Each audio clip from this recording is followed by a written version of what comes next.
have a respiratory night here at Citizens Bank Park. Some free screenings going on. Also a free cap being given out to all fans coming out to the ballpark. This has been a great giveaway the last several years here at Citizens Bank Park as the Phils now get set for Game 3 against the Colorado Rockies. Hi, everybody. I'm Tom McCarthy along with John Kruk. We'll hear from Greg Murphy in just a little bit.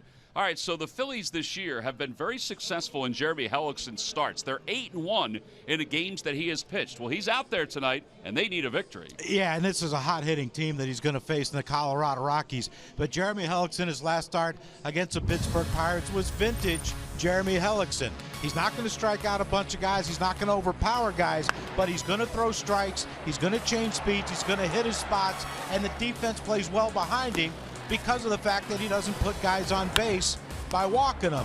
Jeremy Hellickson is the right guy for this game tonight, in my opinion, against this hot-hitting Rockies team. You got to keep him off balance at some point, and you have to figure out a way to stop the top of that lineup. Well, he was in great rhythm in his last start. As you mentioned, it wasn't until he was running the bases that he kind of got nicked up with his sore back. But he is ready to go tonight, and he's got to slow down Charlie Blackmon. This guy, I don't know who gets him out in the National League, but this guy has been a wonderful player for the Rockies against the Phillies. Yeah, well, right now no one is, and we'll see his numbers in his last 9 games, how astronomical they are.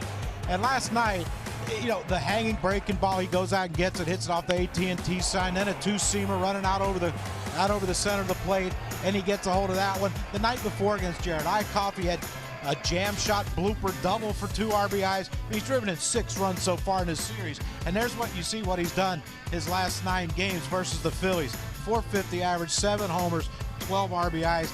If Jeremy Hellickson wants to win tonight, he has to keep this man off base. Well, he is a classic overachiever, and he is certainly overachieving for the Colorado Rockies, and he's turned out to be a very good player. It'll be Tyler Chatwood making the start for the Rockies against Jeremy Hellickson. When we return, we'll have lineups and first pitch. Phillies baseball is brought to you by Xfinity. Xfinity X1 will change the way you experience TV. By Toyota. Find your favorite model today. Toyota, let's go places. By Citizens Bank, official bank of the Phillies. Visit citizensbank.com. And by Independence Blue Cross. Live fearless. Learn more at ibx.com.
As we get set for the Phils and the Colorado Rockies, the Phillies just about ready to take the field behind Jeremy Hellickson as Hellickson tries to get them a victory here tonight in Game 3 of this 4-game series. We mentioned during the open, they've got to somehow take care of Charlie Blackmon. That's what Jeremy Hellickson needs to do tonight, because Charlie Blackmon has turned himself into one of the better leadoff hitters in all of Major League Baseball. You know what, Tom? You started this series by saying Charlie Blackmon is not your prototypical leadoff hitter, and he's not. But my God, any team would take a guy like him at the top of the lineup. Take a look at his numbers in regards to the rest of Major League Baseball and where he ranks among leadoff hitters. First in hits, first in runs, first in RBIs, home runs as well. He just every major category that you like to see your leadoff guy in, and a couple of additional ones as well.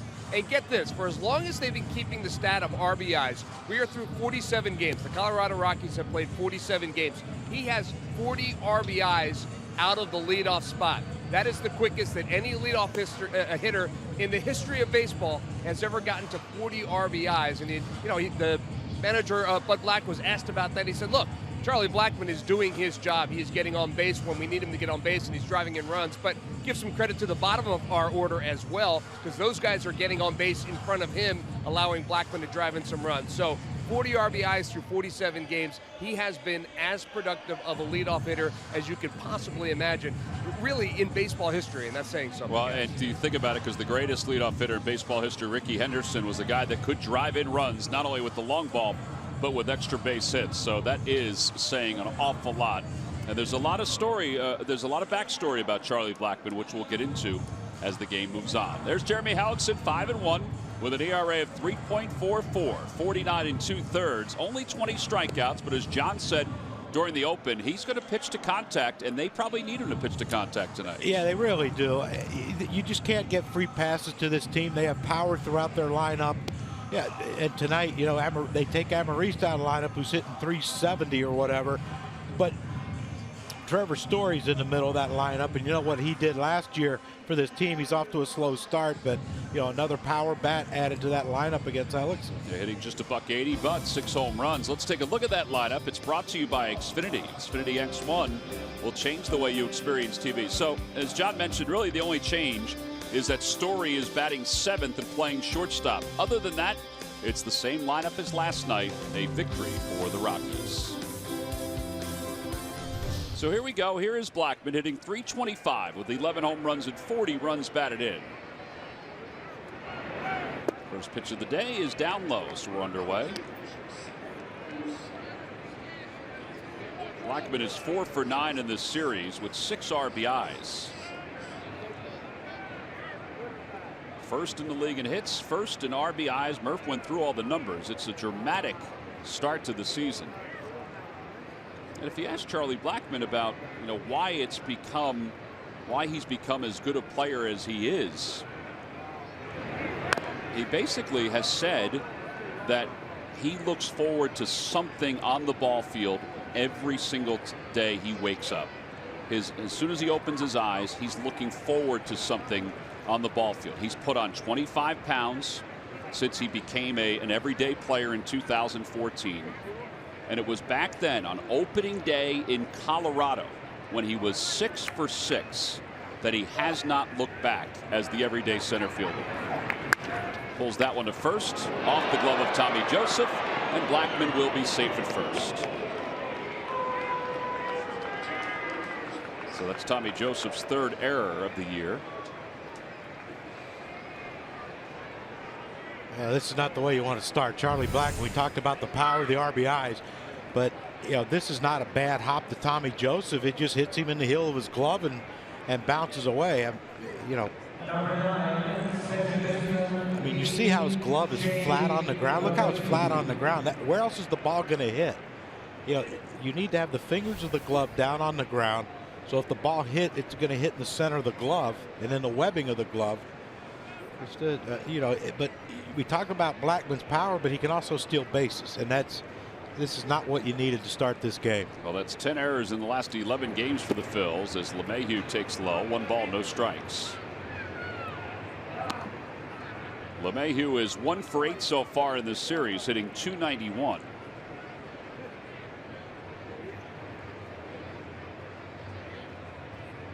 One for 8 in this series, and over his last 11 games, still hitting close to .380. 1 ball, no strikes to LeMahieu.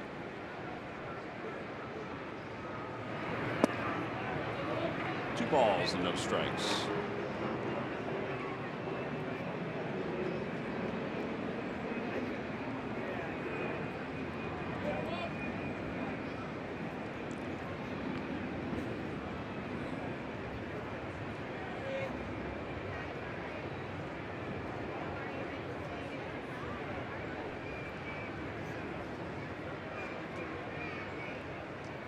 Runner goes, pitch is swung on and missed. Throw to second base is in time. Boy, that's a beautiful throw by Andrew Knapp. One out here in the first. Yeah, it looked like they had to hit and run on with DJ LeMahieu. It like you said, 1 for 8, not swinging the bat great in this series. And, you know, Blackmon with the slide step of Hellickson, you're not going to get a good jump. And when it's a hit and run, you don't have to get a good jump. You're anticipating the player putting it in play, but, you know, the pitch up and in, LeMahieu couldn't get to it, and Knapp made a great throw. Well, that's part of our Nissan keys to the game. Get Charlie Blackmon out somehow. Well, that's one way. Yeah, the other key is win. Find a way. That's a way right there, what Andrew Knapp just did, throwing out a runner. But situational hitting. Do your job. Don't worry about the guy in front of you. Don't worry about the guy behind you. Now it's all about, I have to do my job. They have to figure out a way to win this game today. Out towards shallow right center field. And Saunders calls off Odubel Herrera. 2 outs. So Hellickson has 2 away on 8 pitches. Well, and you bring up a good point too, John, because the Phillies got beat up pretty good last night. But at one point, it was a 2-1 ball game, and they had left the bases loaded twice at that point. Did it a 3rd time. They scored only 1 run with 3 opportunities with the bases loaded.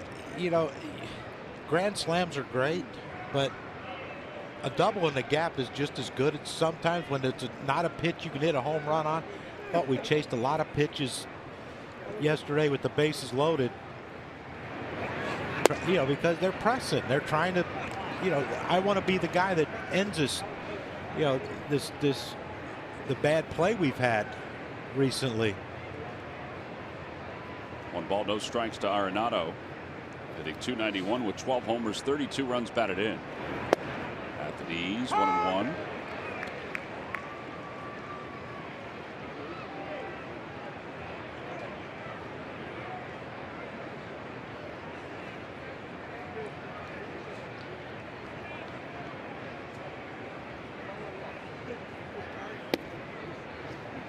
Arenado has a hit in each game. Hit a home run his first game. And then yesterday had a single in the 5th inning. Well, I mean, he's not really swinging the bat well. I know you say, well, he's got a home run and a single, but. Out toward right field. That's fairly deep. Saunders is back toward the scoreboard. He jumps and he made the catch. Fantastic play by Michael Saunders. He used all of his height, all of his length to reel that one in. A 12-pitch first inning for Jeremy Hellickson. Got a good throw from Knapp and a good finish by Michael Saunders. And that'll take us to the bottom of the first inning in a scoreless game.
Who made an excellent play to wrap up the top half of the first inning. Fortunately, his glove is that long that he was able to reel that baseball in. I tell you what, game of inches. That's 1 inch further away from the to the end of that glove. That probably hits off the wall, and we got a double for Arenado. Well, perfect textbook coverage by Saunders to get back to the spot. And our camera crew. Yep, great shot.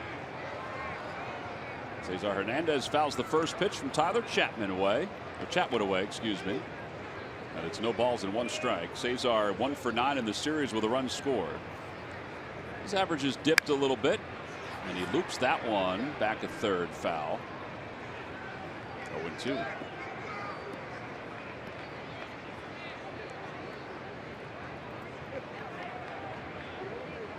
Phillies are 2-8 in their last 10.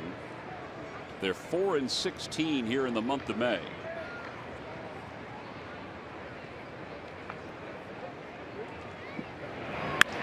Another one fouled away.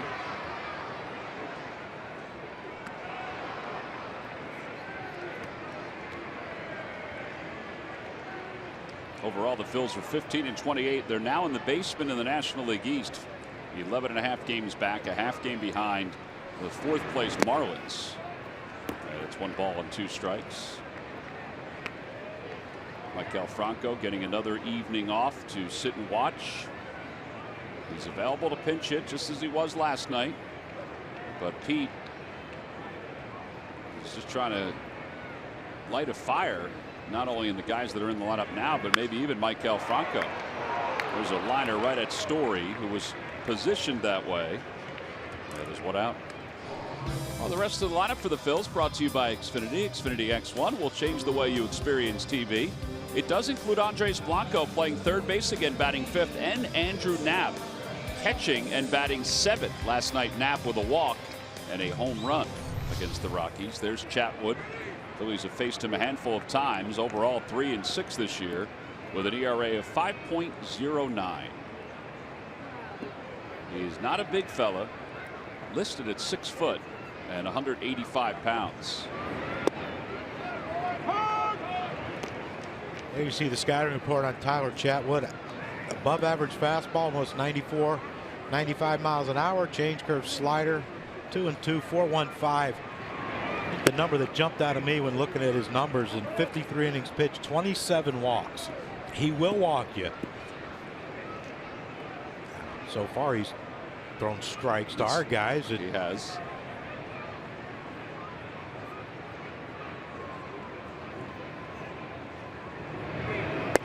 Out of the Anaheim Angels organization, they drafted him in the 2nd round in 2008.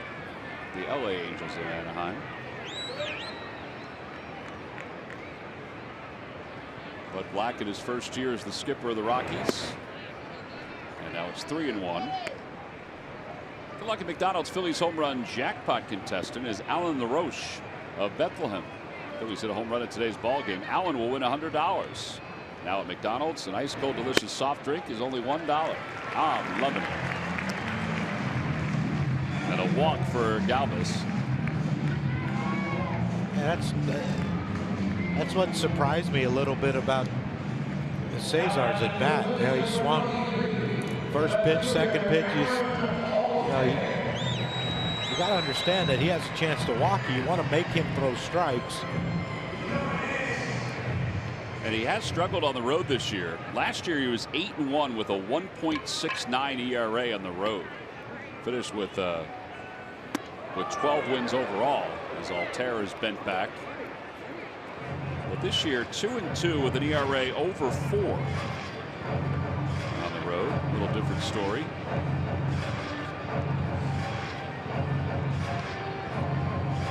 Aaron certainly has enjoyed hitting here at this ballpark this year. How can you not?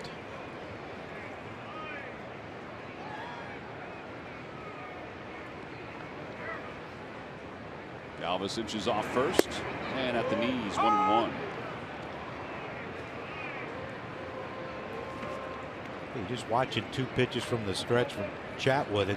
He hasn't changed. He doesn't hold the ball. He doesn't vary his times to home. I'm afraid he can get a jump right here. He had him leaning, and he is out at first base. He was looking for that jump.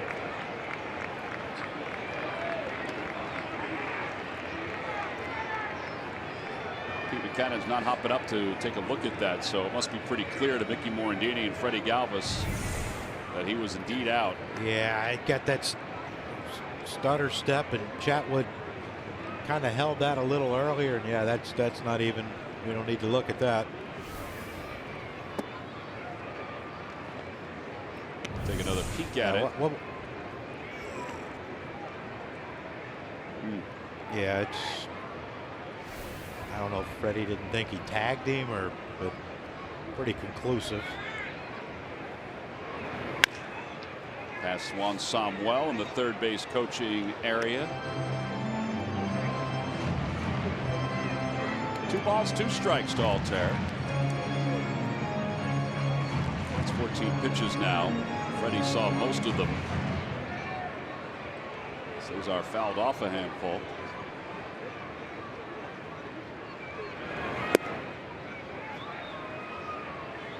That's the second pitch he's thrown at 96 miles an hour. Out of the strike zone. Yeah, he's got a good arm. Just harnessing that big arm. At ball 4, so Altair walks. Back-to-back walks now by Chatwood. Back-to-back walks. We got a runner on first and no runs.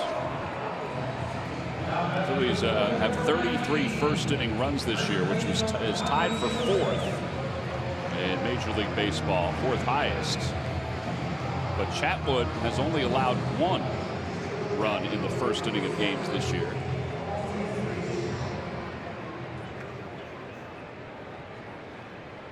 So runner at first, 2 men down, and Tommy Joseph. And Joseph fouls the first pitch off to the right, and it's 0-1. Yeah, you know you want to be aggressive, but it has to be a strike aggressive. Was that pitch a strike? I mean, it looked like he was running in on him. Yeah.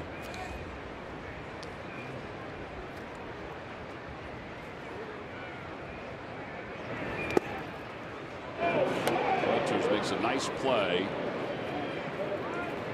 and Altair is back easily. 1 ball, 1 strike. Here's the first pitch to Tommy Joseph. We take a look at pitch casts.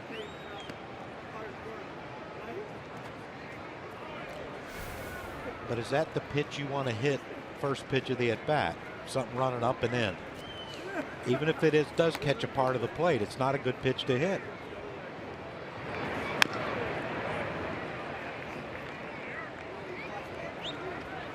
One and 2 to Tommy Joseph. Joseph hitting .306 here at this ballpark, and he's had a good month of May, hitting .344.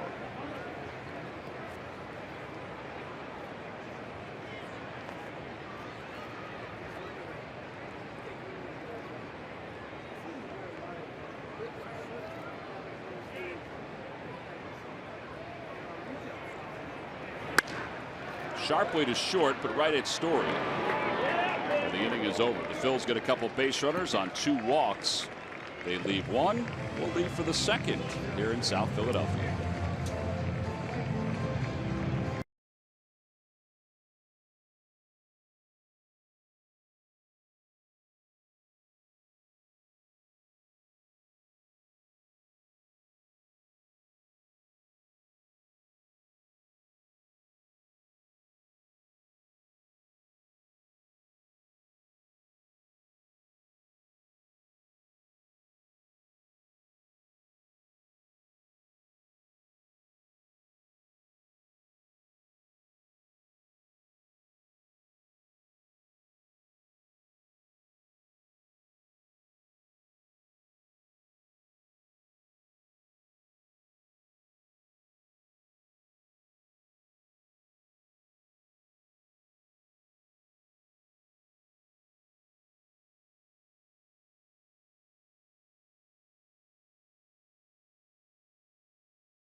Philadelphia fans save money when you combine your home and auto insurance. Talk to an agent today or call 800-STATE-FARM. You could save hundreds when you combine home and auto. State Farm, here to help life go right.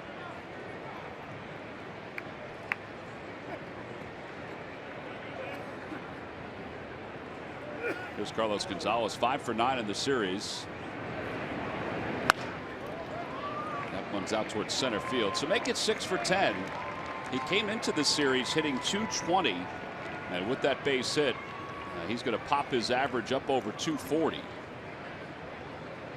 It's got to be a good feeling, John, when you go into a series hitting X and you come out hitting Y and it's much higher. Yeah, end of third week of May, and we've raised your average 40 points. Is that what it is? 24 points. 24 points. Yeah. In 2 games and 2 innings. Right. He takes his lead off first, and Desmond is up. Desmond 1 for 4 last night. His one was a double. Inside corner, 0-1. Like, wouldn't you think that you maybe pitching differently? You might. I will say this about Carlos Gonzalez's hits. You know, he's now had a 7-game hitting streak, but there was only the one baseball that he hit that was really hit right on the nose. There's been some flares. There's been some balls off the end of the bat like that last one. But man, his BP sessions, they're pretty smooth still. Yeah, the barrel of his bat stays through the zone so long. That's why he can get those off the end of the bat. You know, a lot of guys, it would be either swing and miss, or, you know, your bat shatters because it hits the end of the bat.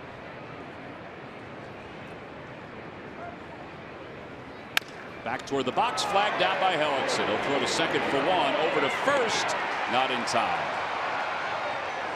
Cesar just could not get enough on it because of the way his feet were positioned on that toss by Jeremy. Yeah, Jeremy threw that ball up and away, up to the second base side of second base. You know, he gets it quick right here. Love to see if he could get it and turn the other way, but once Cesar had to be the first baseman and stretch for it right here because he had to stay on the base, he wasn't going to get enough on it. Desmond still runs pretty good. Gerardo Parra has 2 hits in this series, including a home run.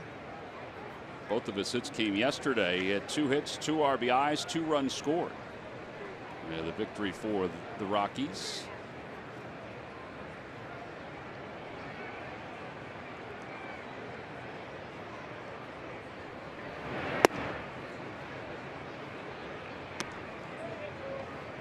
Phillies are 8-1 in Jeremy's starts this year. And with the Phillies having 15 wins overall, that'll give you an idea of how successful everybody else has been. 8-1. It's like a Steve Carlton year that won 27 games. The team won 50 something. You brought a smile to Larry Anderson's face when you said that today. That's win day. Or maybe Scott said it was win day. Larry started laughing. A little different look to win day.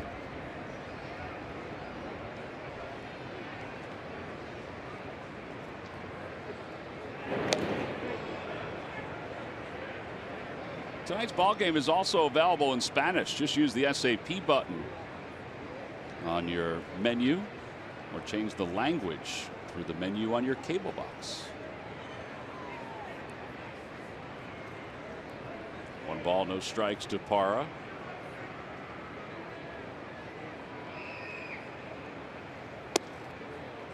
It's a 92-mile-an-hour 4-seam fastball at the knees, 1-1.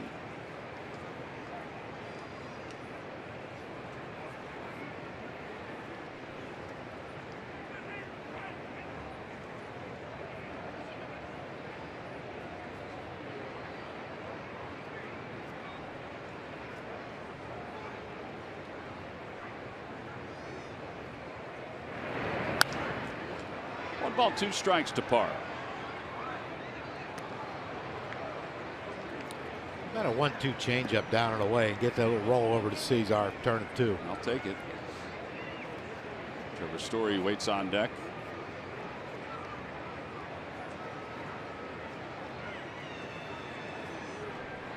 Everyone got those personalized elbow guards, don't they? Somebody decided to capitalize on it. I hear you.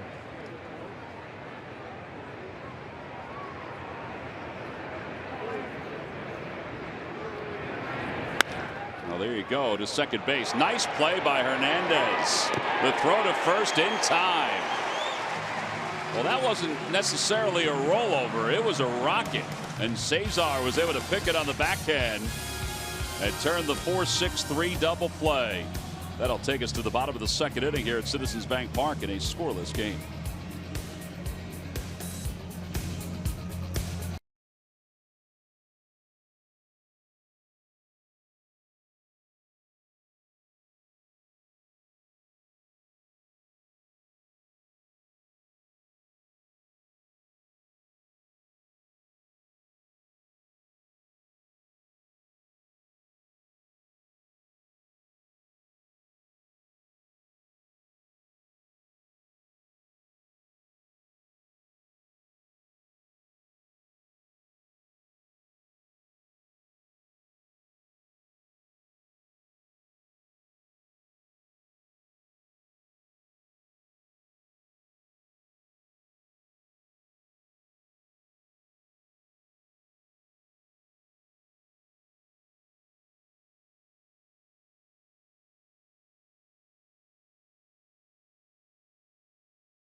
Bud Black came strolling out toward Jerry Meals, the crew chief. He's the guy to the right.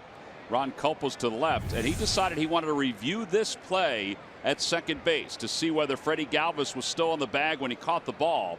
Now there it looks like he is on the bag and the ball is in his glove. And Jerry Meals has just now signaled that he is indeed out at second base. So the Rockies are without a challenge for the rest of the game. So here's the call from Jerry Meals. Well, you're really taking a chance at that point. You got to be ultra sure that he was safe at second base, because now you're out of challenges for the rest of the game until the 8th inning. Yeah, it was shocking. You know, if it was unbelievably obvious, you go out, but that one wasn't. I thought Freddie was off when I first saw it, but then after, remember what we talked about the other day with the ball in the glove. You know, it doesn't have to be in the back of the glove; it just has to be in the glove. Right. It was close. It was very close. It was very close. Take another look at it as we slow it down.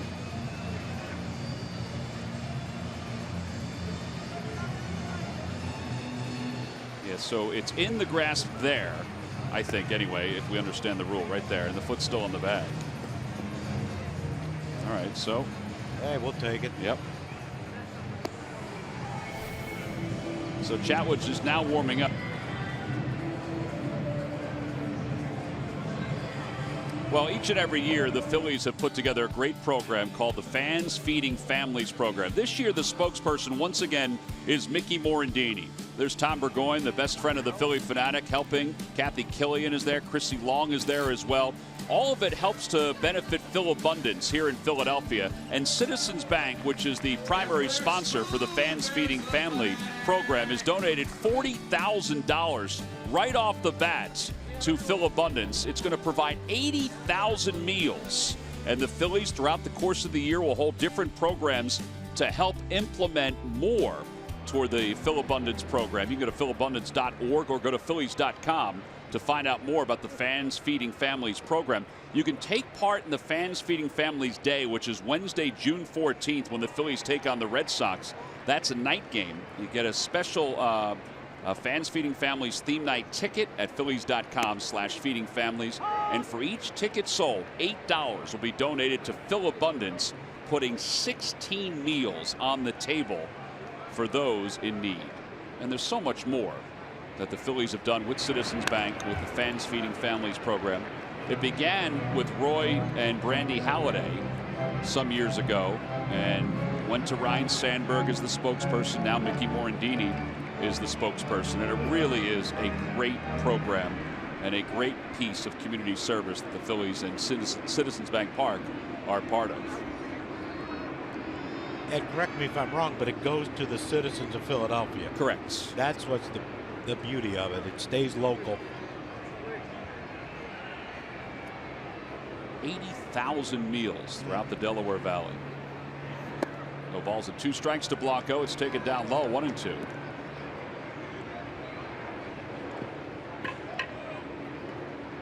You can also, by the way, make a monetary donation on behalf of Fans Feeding Family at philabundance.org.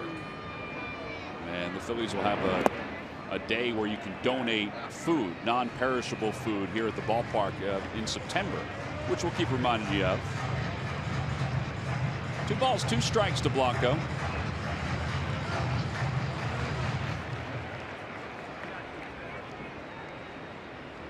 Besides Citizens Bank, the other sponsors are Aramark, Goya Foods, Hatfield, SEPTA, ShopRite, Sunoco, and Toyota. Blanco's bat is foul up the first base line. So is the baseball. Yeah, he got out in front of that and hooked that bat a little bit. Just went foul.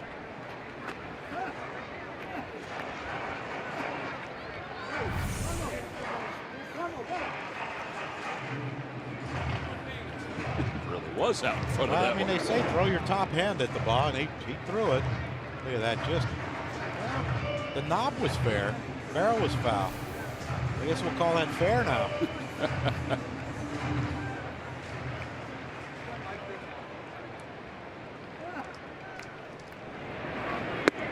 Up high, lays off 3-2. Well, what you said is true. Give him a chance. He may walk you. He's already walked 2.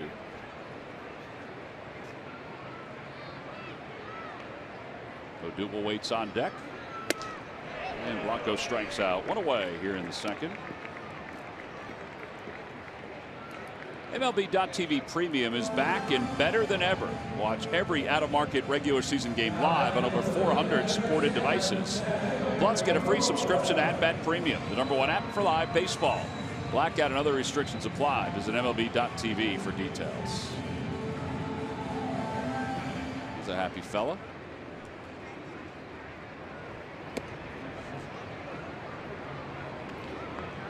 You remember when yours were that young?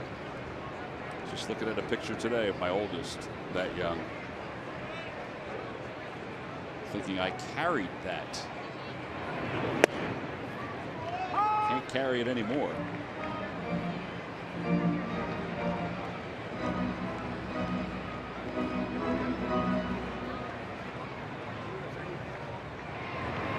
Two balls and 1 strike.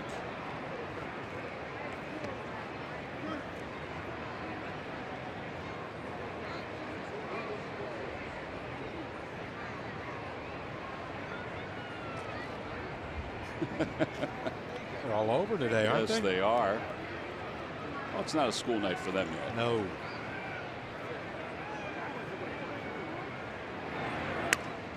Odubel fouls it back 2-2. Looks like they're trying to work him away, at least in this at bat. He had a good night last night. He had 2 hits, hit the ball hard in each of his at bats.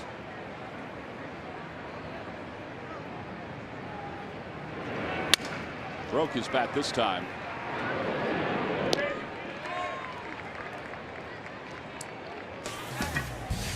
Time to take a look at our State Farm combo. We look at the 2 starting pitchers for the Rockies the first 2 games of the series. Hoffman, who's already down in the minor leagues, and Marquez, who is still with the ball club. They combined for 13 innings and 2 earned runs. State Farm here to help life go right. 13 strikeouts, only 3 walks. And an awful lot of run support. Yeah, they got some help. Knapp fouls it off to the upper deck. There's Marquez.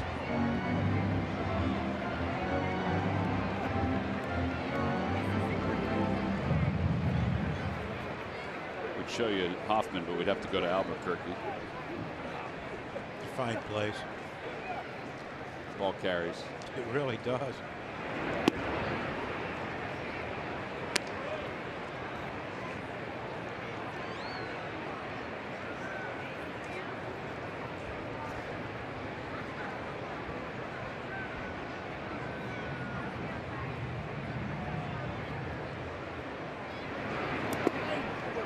Wow. Bounced about 4 feet in front of the plate. I think the umpire missed that one. Cricket. Need a cricket paddle. Is that what it's called? Boy, that's a good question. I would say on the surface, yes, but I don't know. It's got to be. Do you understand that game? Like they I can do hit the not. ball backwards. You know, down in your home state, there's an awful lot of cricket going on in some of the parks. In spring training, if you drive up I-4, I know you don't go on I-4, but if you drive up I-4, you will see on various fields just off the highway cricket matches going on. Unbelievable. So much you can I thought do. you were talking about West Virginia. They ain't playing no cricket there. I guarantee you that. Swing and a miss by Knapp. And the Phillies go down 1-2-3 here in the second inning. 2 strikeouts for Chatwood. We play 2. We head to the third. Still scoreless.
Top of the third inning. Scoreless game between the Phils and the Rockies. Rockies have 1 hit.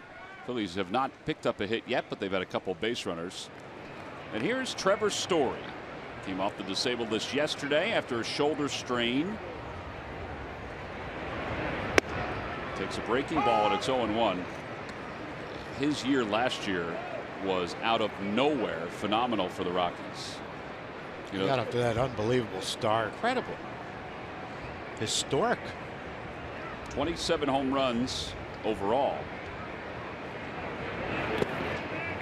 Finished in the top 3 in the Rookie of the Year balloting. And this year he did not get off to the same start. He's hitting a .180. He does have 6 homers and 15 runs batted in.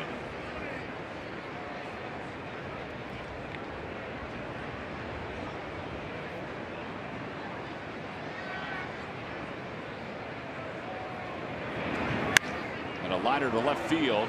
Altair will not get to it. It's a fair ball, and Story's on his way to second. And he'll be there standing with a leadoff double, his 7th of the year.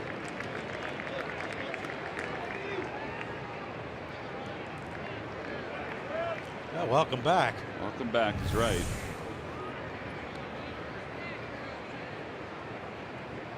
Number 14, Pitch didn't quite get where Jeremy wanted it. I don't care how long you've been off, that ball stays out of the center of the plate, you're going to have a great chance at it. So he wanted to get that toward the outer edge. Yeah, yeah, it looked like that's where Knapp was sitting. Try to get him to hit it off the end of the bat. And here's a situation right here. If you're, Walters right here with the pitcher coming up next, do you try to get the runner over, or do you try to get? Of course, you're going to try to get a hit and score him, but I don't know if you give yourself up here to try to get him over. Well, the way Blackman's swinging. Outside, 1-0. Walters hitting .300, 1 for 7 in the series. The one was a double in the first game.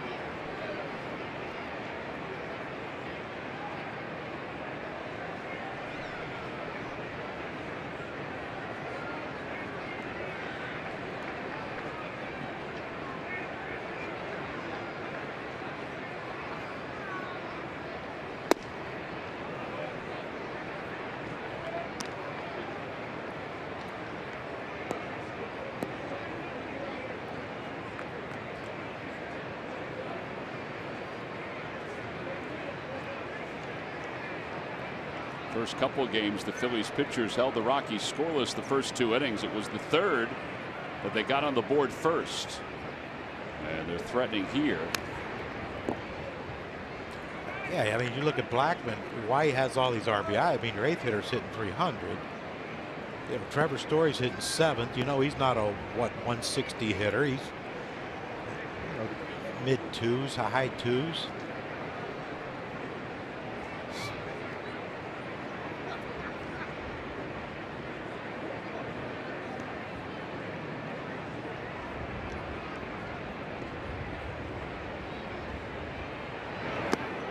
Balls, 1 strike.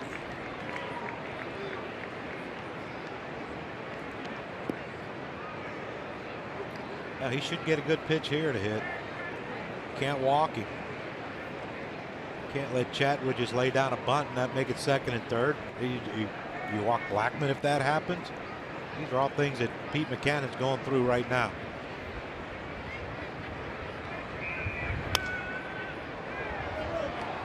If you're Walters, that's not the pitch you wanted to go after. 3-1. Our pitch cast presented by your local GMC dealers.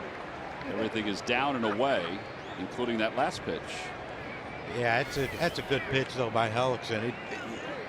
He understands that the pitcher's coming up next. You don't want to walk him. He's young. Use his aggressiveness against him. It wouldn't surprise me if Hellickson threw him a 3-2 changeup here.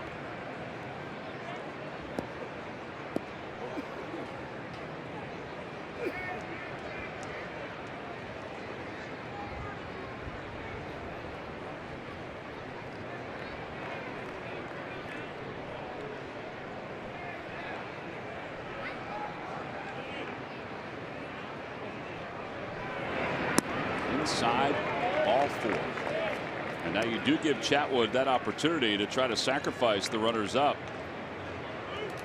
Time now for the Jeep Stuff the Fans trivia question. Log on to Phillies.com. Go to the fans section for all the information. Please submit your answer on the subject line. All right, John, who was the last player before Arenado in 2015-16 to lead the National League in home runs and RBIs in consecutive seasons?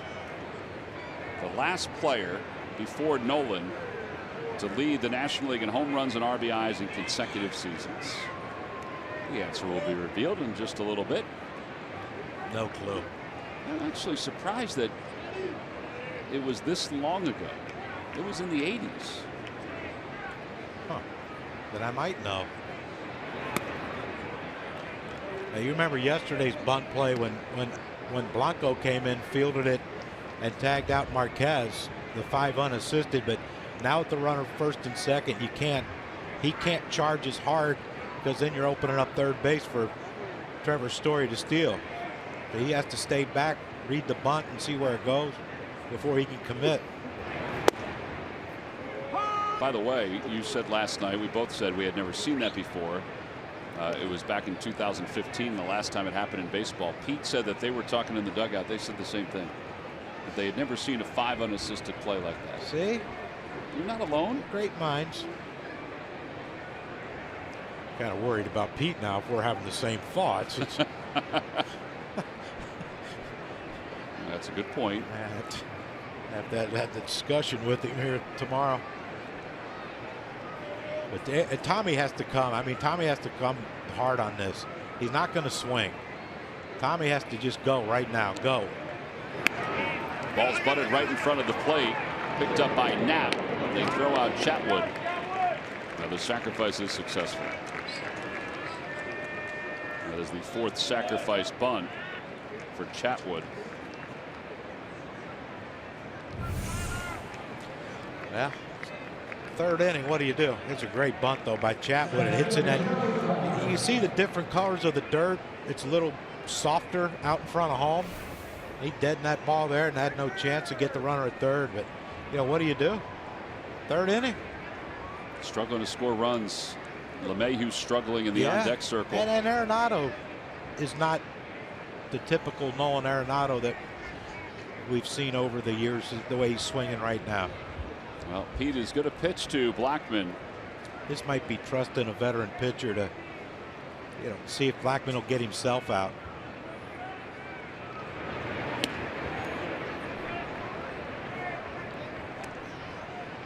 One ball and no strikes. Yeah, this might be. We're going to give him one more pitch.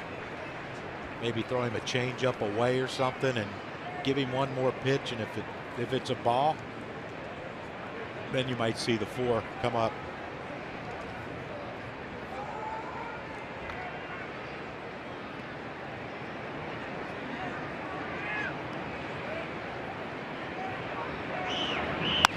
That one's back toward the middle, of base hit. 1 run is in. Rounding 3rd is Walters.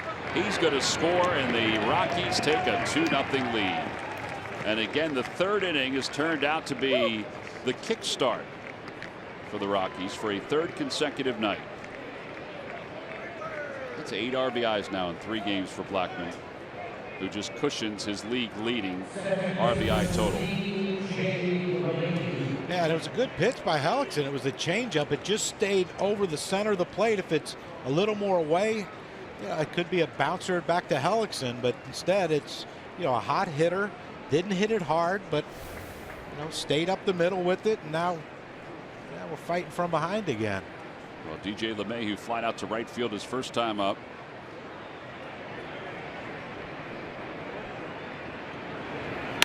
And he lines that one to right field. That'll be in for a base hit. Blackman will stop at 2nd. And here we go again. Runners on 1st and 2nd. 3rd hit of the inning for the Rockies. And now Arenado's coming up.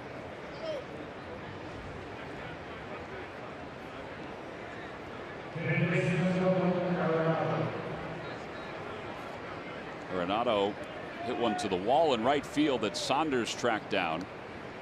His first time to the plate.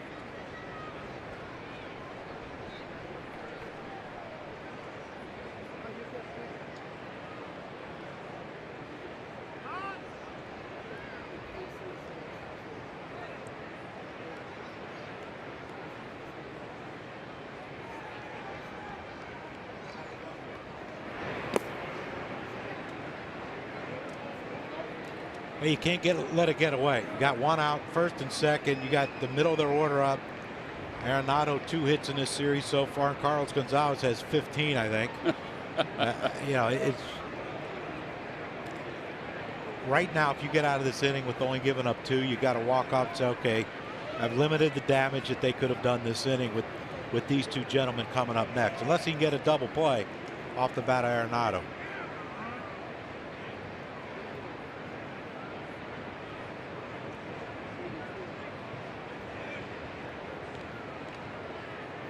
Arenado is .324 career average with runners in scoring position. Miguel Cabrera, the leader of the pack. Joey Votto right behind him. Something soft, and it's 1 ball, 1 strike. Surprised that Miguel Cabrera's on that list, eh? Shocking. Yeah, I mean, he hasn't been good really since probably yesterday. Oh, that guy's unbelievable. The thing about him too is when his career is over, he's going to have played 4 different positions in baseball, in Major League Baseball. Shortstop, third base, shortstop for a very brief period of time. Third base, left field, and first base. I guess you could throw DH in there too if you want to. Yeah. And he can't run, so he's not getting infield singles.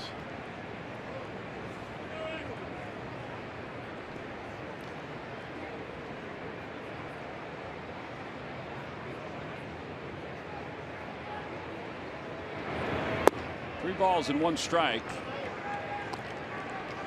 Well, you're one pitch away from getting out of this inning.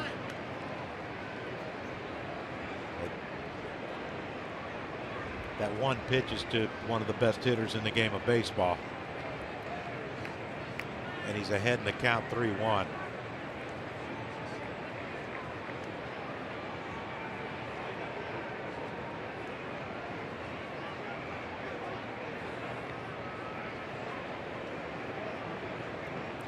Yeah, 3-1. I'd be absolutely shocked if Blackmon is on the move here. You don't want to take any focus off of Arenado, maybe swinging at a bad pitch because the runners are running. Feels like he has to protect them. And a liner out toward right field. That'll drop in front of Saunders for a hit. Blackmon's around third, heading for home. The throw to the plate on one hop is not in time. And it's now 3-0 Rockies. And over to third base is LeMahieu on the throw. An RBI for Arenado. It's his 33rd this year. Yeah, great base running by DJ LeMahieu. Never hesitated. Once he saw Saunders coming up throwing home, he just kept going. But again, another ball that's not hit well. Just hitting a beautiful spot. And, I mean, Michael Saunders came up, made a great throw.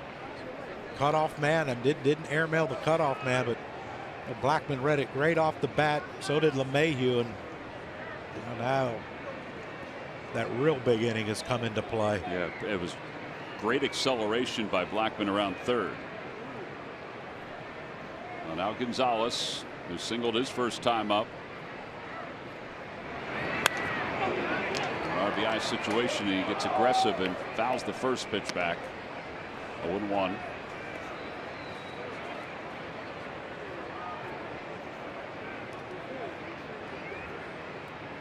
Two runs in the third inning, game one. 3 runs in the third inning, game two. Now 3 runs here in game 3.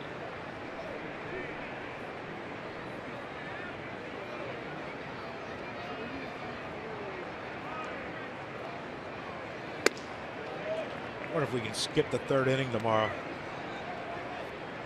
Wouldn't you like to do that? Okay, we're taking a mulligan on the third inning. We're just going to go right to the fourth.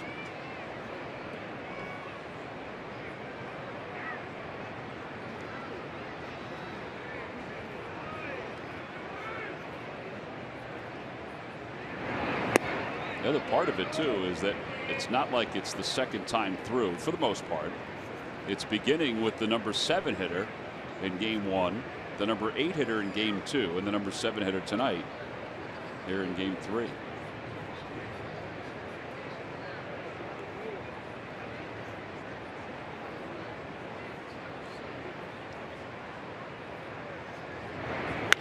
That one is pulled deep to right field, and it is gone. That ball just absolutely jumped off Carlos Gonzalez's bat for a 3-run home run. And it's now 6-0 Rockies.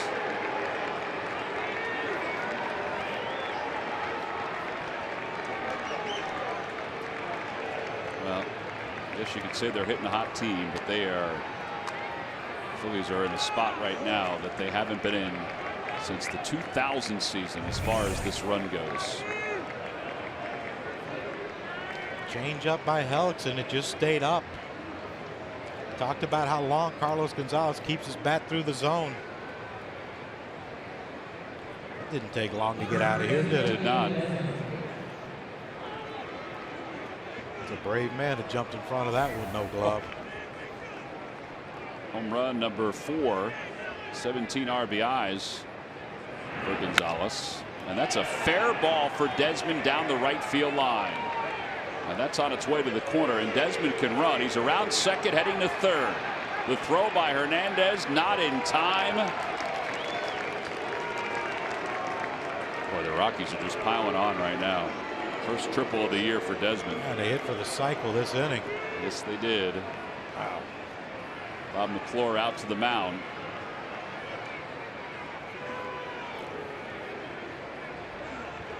First triple since September of last year. Hellickson's ERA has gone up a run in this game. I mean, see where Tommy Joseph's playing is, playing Desmond to pull, which is, with Jeremy not being a power pitcher, it's a good move, but when he hits it down the line, that's what I love right there. So many times you depend on your third base coach, but if you don't have to use your coach and you know where the ball is, you know the arms of the right fielder, the arm of the second baseman, that's your decision. And Ian Desmond didn't need his third base coach. He just kept flying around the bases. With one out, now another runner on third. We have to play the infield in. It's a 25 pitch inning too. He was in good shape with his pitch count.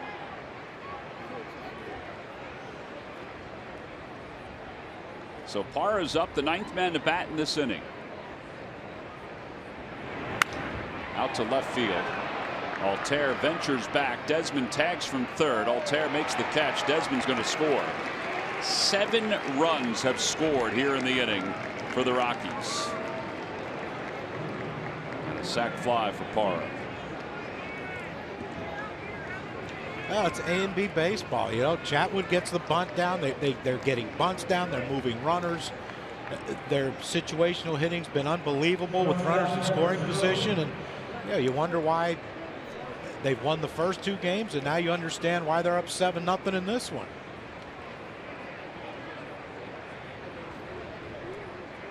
Well, Story began it with a double to left field, and now he'll bat again here in the 3rd.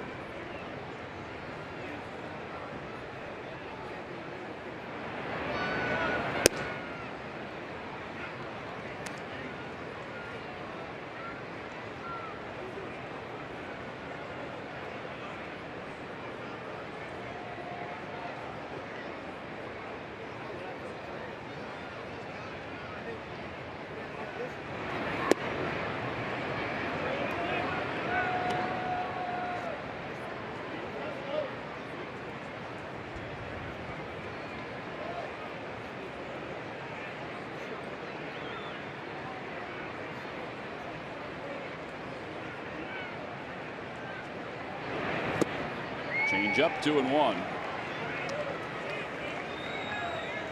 Is it a matter of him just being up in the zone tonight? You think that's what it is? Yeah, his location hasn't been good. You wonder if it's, any relation to the back issues that he had in Pittsburgh. You hope it's not, but, normally his control's been really good. Command of his ball's been pretty good.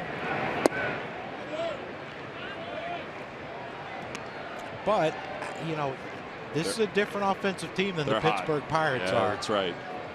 And you understand that you have to be careful, and and in the process of being careful, you make mistakes.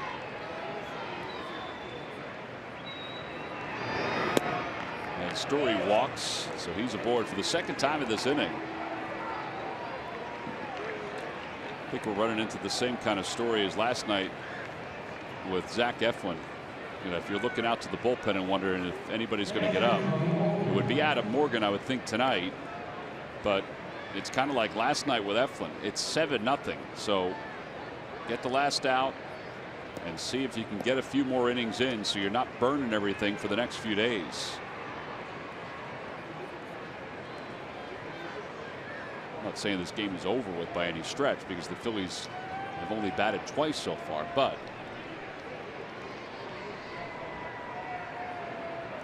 Walters did walk his first time up in this inning. Breaking ball, 0-1.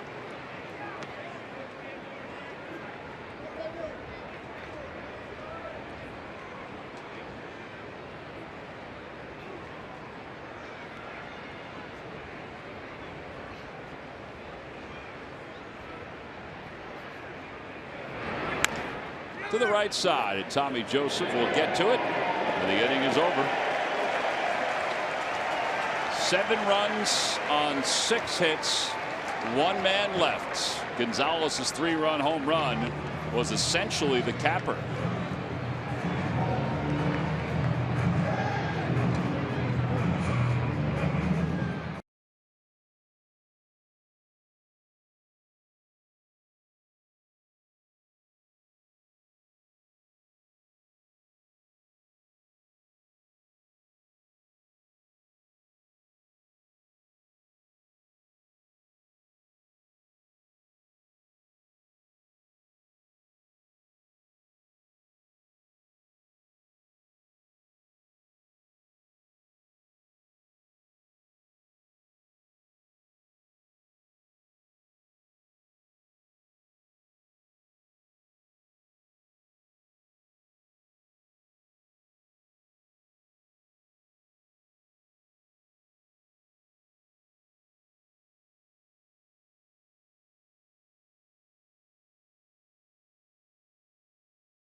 To you by your local Chevrolet dealers. A lot going on out at Chickies and Pete's. That's a long line to get some crab fries. John, there's somebody with your practice jersey on down there. Yeah, number 19. Number 19. It's a hot selling item, that retro John Kruk batting practice jersey. Yeah, I like those. They were pullovers.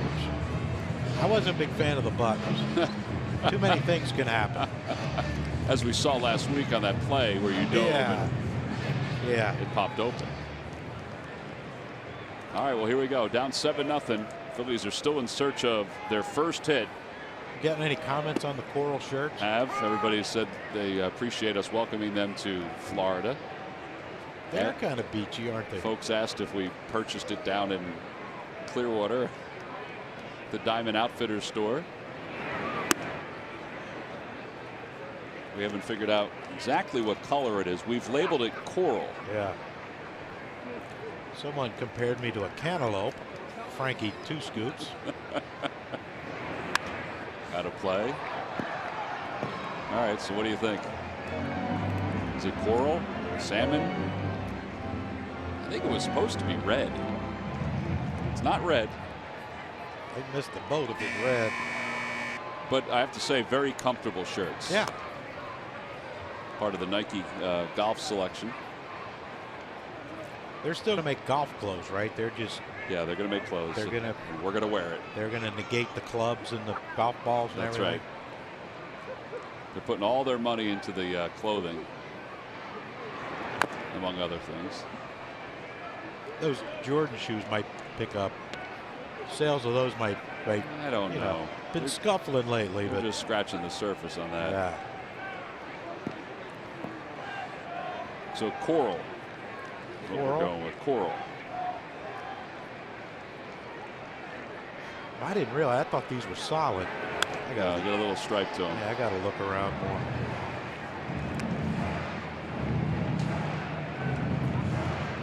So I got the vacuum today, which I enjoy. Yep. Therapeutic. Office looks outstanding. If anybody needs any hangers, we have a ton of hangers. Saunders with a check swing. He went as the third base umpire. Third strikeout for Chatwood. Well, I'd like to see that again. I don't know if he went here.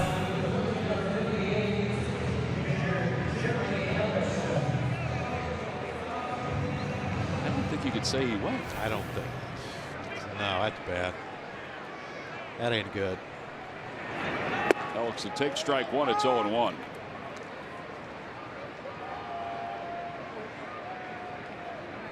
Somebody might yell out to Chris Conroy. Hey man, it's only the third. Yeah, no kid.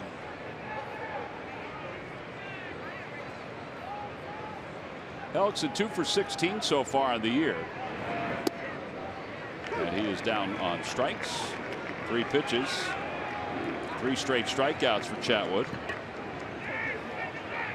Time now for our GMC Precision Plays of the game. Little defense so far for the Phils. That's a bright spot. Yeah, Andrew Knapp come up firing to get Charlie Blackmon. It seems to be the only way we can get him out is to get him caught stealing. And then Freddie trying to get out there and ignite the offense with a stolen base. And Chatwood picks him off first base to kind of put a damper on that first inning for the Phils. All right, so the top of the order up for the second time. Cesar lined out his first time to the plate.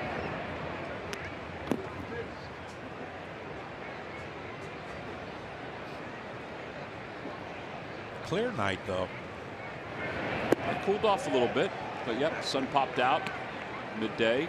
Both teams took batting practice, which for the Rockies they were happy about, because even with all this offense that they've put together, they have had 7 days on this road trip where they have not been able to take batting practice. Hasn't deterred them. Yeah, well, they've gotten plenty of the last. Trying to do the math. 21 innings.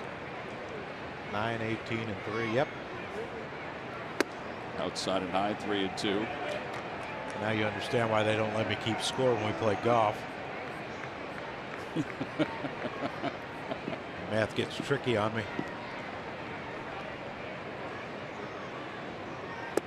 Well, he just struck out the side, and his fastball has got some life to it. 4 consecutive strikeouts for Chatwood. He has not allowed a hit through the first 3 innings. 7-0 Rockies as we move to the 4th.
Avery Neon shipping labels ensure all your shipping messages get noticed.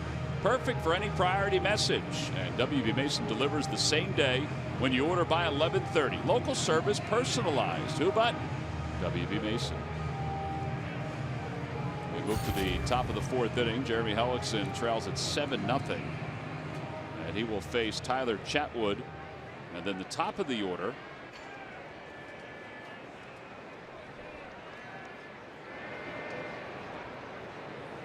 Chatwood had a sacrifice bunt his first time up.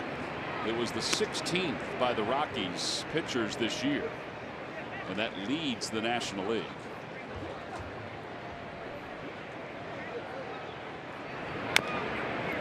And as it turned out, it helped them begin the run toward the 7-run inning.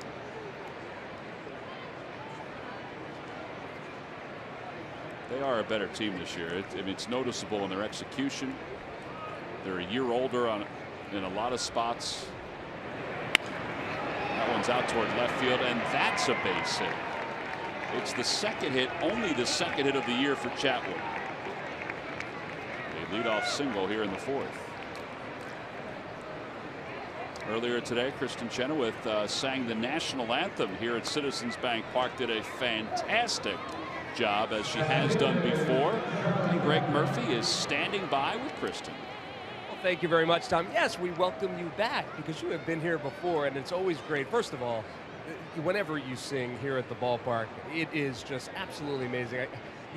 The goosebumps that run throughout the ballpark, it's awesome. You must enjoy doing that, obviously. I do. I love our anthem because of the words. And I will say I've had the opportunity to do it many places, but the fans here are extremely respectful. And the announcement, everybody stops and listens and salutes our military salute, and it's very moving. So it's hard not to be the artist enjoying that, you know? Well, you certainly could tell when you sing that, so thank you. Now, I have to point this out because we're a visual medium here on television. You've had a Phillies jersey for quite some time, but you've stepped it up this year. You did, because you have what you call a bling lady, right? So you tell us about that. I have bling lady. I met her through Dolly Parton, which says it all. Of course, I'm lacking a couple things Dolly has, but I did steal her bling lady. And this is an example. And look how good she did my name. It's perfect. You can find her on the internet. We can all bling out our clothes. Well, speaking of clothes, the question of the day is, what color is this? I have to ask you, what do you think of this, and what color do you think this is? I really like it. I think it's complimentary on you. Remember, I am a woman, so I'm going to give my opinion. Okay. But we would call that tangerine. Tangerine. That's it, guys. This is the new tangerine shirt, officially, from Kristen Chenoweth. It is tangerine. We're going to go on with that. They were saying coral, which... You know, that's a man's version of See, tangerine. there you go. Yeah. All right, let's get down to business. You are here for a particular reason. It's a cause that is very close to your heart. It's to have a respiratory night tonight here. You suffer from asthma, which is amazing to think that you do based on what you do on a daily basis. So how has that affected your life, and why be here tonight to help awareness? I just want people to understand. Sometimes they have it and they don't know it. That's what I had for a long time. I wouldn't go get diagnosed. When I finally got the help with my inhaler, that really changed my life. It's hard because I live on the road a lot, and I live in different climates. I live in New York and LA when I am home, so I really feel it. And there are just ways to help yourself. There's 24 million Americans that have it, and we just want people to really know that if you feel it, go find out, listen to your body. Well, it is always great to have you here, and getting you here is not an easy task because, well, you're kind of busy from time to time. You've got some things going on. Right now, you have an album. You are traveling around the country in a concert series. Tell us a little bit about that. If people wanted to see you in and around here, can they? Yeah, just check on my website, kristenchenoweth.com. You can see the dates. I've been on tour largely this year, and I did NBC Hairspray Live, and I did my show on Broadway for 2 weeks, which is a bucket lister, but I did release an album, The Art of Elegance, and it's standards and classics, and it's been charting on the jazz charts on Billboard every week since it was released in September, and I'm very happy I got to put my stamp on the songs like Hoagie Carmichael, Mercer, Cole Porter, George Gershwin, Sinatra. This is where I live, and I'm just happy people like it. All right, it's Goosebumps. You can buy Goosebumps. That's the way it works. I gotta write that. Absolutely, Kristen. Always great to see you. Thank you so much. Yeah, tangerine it is, guys. That's it. It's definitive. We cannot go back on it at this Kristen's point. going to call it tangerine. I'm going to call it tangerine. Thank you, guys. All right. We got to keep Kristen on the air. It's the only time we got Charlie Blackmon out when she was talking. Well, Charlie Blackmon is the only out so far in this inning on a pop out to shortstop in a blink of an eye. Wow. Well, here is Arenado, who had an RBI single his last time up. He's 1 for 2. Jerry Hellickson allowed 7 runs in the 3rd inning. It's the most runs he's allowed in an inning since 2013, when he allowed 8 against the Kansas City Royals.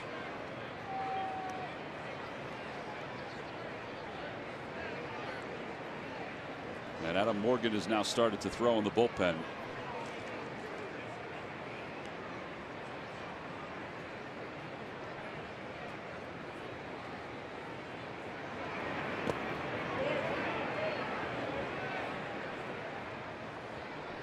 Well, you talked about this being a key, John, limiting the big innings. And you said it in one game, but it's basically become this whole series.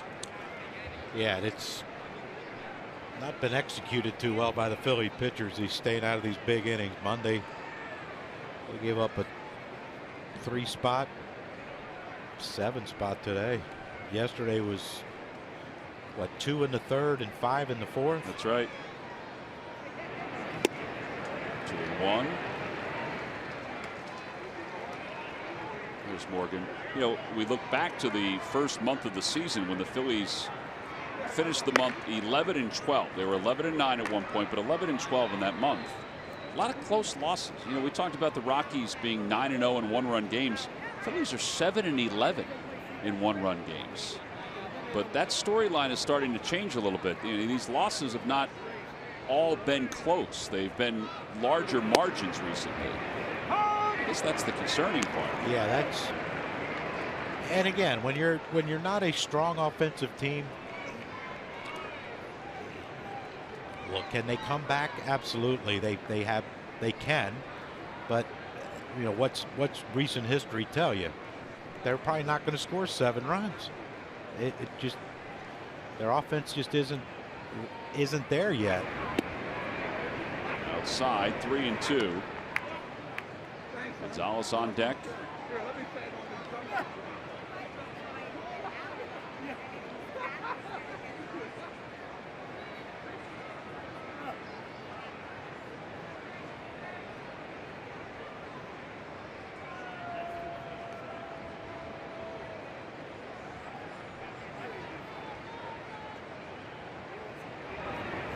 Got him.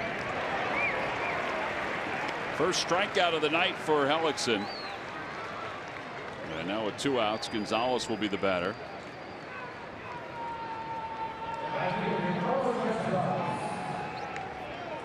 Gonzalez is 2 for 2. He had a 3-run home run his last time up.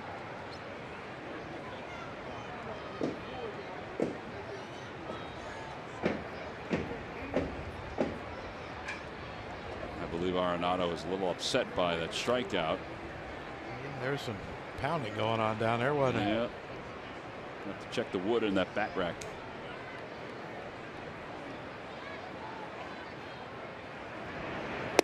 Breaking ball 0-1. Would you get upset like that if you made it out? You would never get that upset, would you? A little bit. Yeah, I normally have under control. Yeah. I used to go nuts. Did you really? You know, especially if I got myself out. Well, I guess that's it. If you feel like you've gotten yourself out. Yeah, like he swung at that 3-2 pitch. Good Lord. Off the end of the bat, out toward right. Saunders tracks it down. A scoreless 4th inning. No runs, 1 hit, and 2 men left. We move to the bottom of the 4th, 7-0 Rockies.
Is brought to you by Nissan. Shop ChooseNissan.com. By Jefferson Health. Call 800-JEFF now or visit jefferson.edu. And by your local Ford store. Check out every new Ford car, truck, and SUV crossover at buyfordnow.com. Oh, the bright lights of the big city. We go to the bottom of the 4th inning. See the lights of Citizens Bank Park in the background. I see the river too. Yep, there's the river.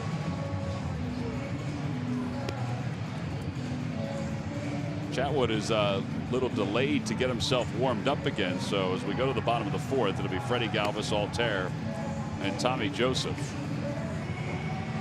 See all the people out in the stands wearing the caps that were given out today. The caps courtesy of Teva. It's Teva Respiratory Night. Last few years, Teva has been sponsoring this hat giveaway. It's a great giveaway for all fans coming to the ballpark. They are nice hats. They are.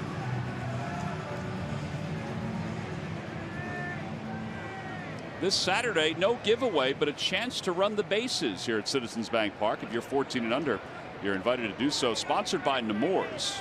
Get your tickets now by going to Phillies.com. Reminder, that's a 4:05 first pitch this Saturday.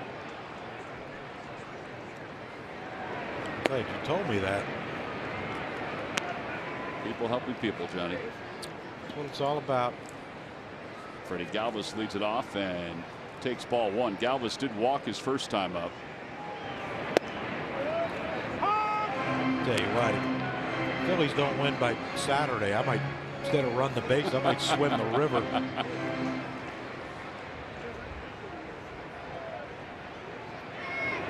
little cold this time of year. That's the goal. That's the hope anyway, that it's still cold. You would do anything for a victory. Anything.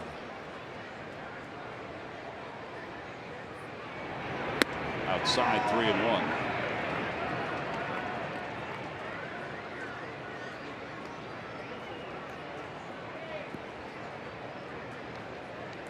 Sure, it's a good pitch, Freddie. Take another walk.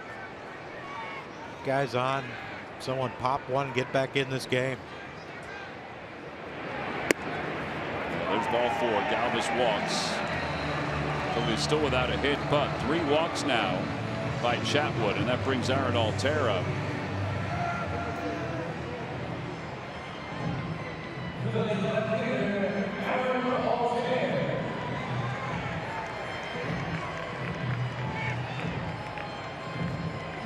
Altair walked his first time.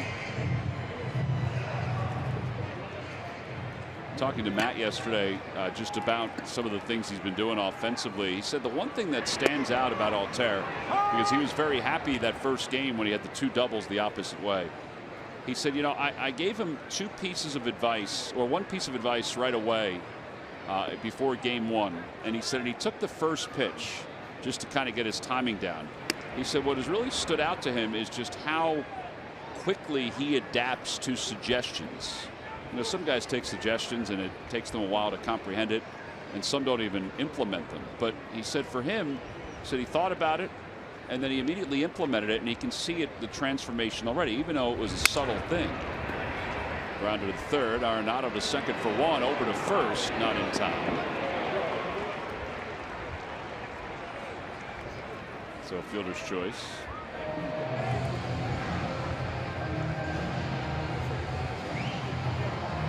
But I think it's also the ability for Altair to understand his swing. Yep. And the balance. And the changes he made in that swing coming into spring training. But you know what? When you're swinging the bat well, 0-1's not that big a deal. When you're struggling, 0-1. There was times when I was hit when I was struggling. When it first pitch strike, if I swung and missed, you went 0-0 or took it. Yeah, 0-0 pitch. Like first pitch they throw to me is a strike. I either swung through it or fouled it off or took it for a strike. I was out. Amazing how it works that way. It's unbelievable. And then like a week later, yeah, so what? 0-1, no big deal. 0-2, who cares? Yeah, you felt confident that they weren't going to get it by you. Yeah. Outside 2-1.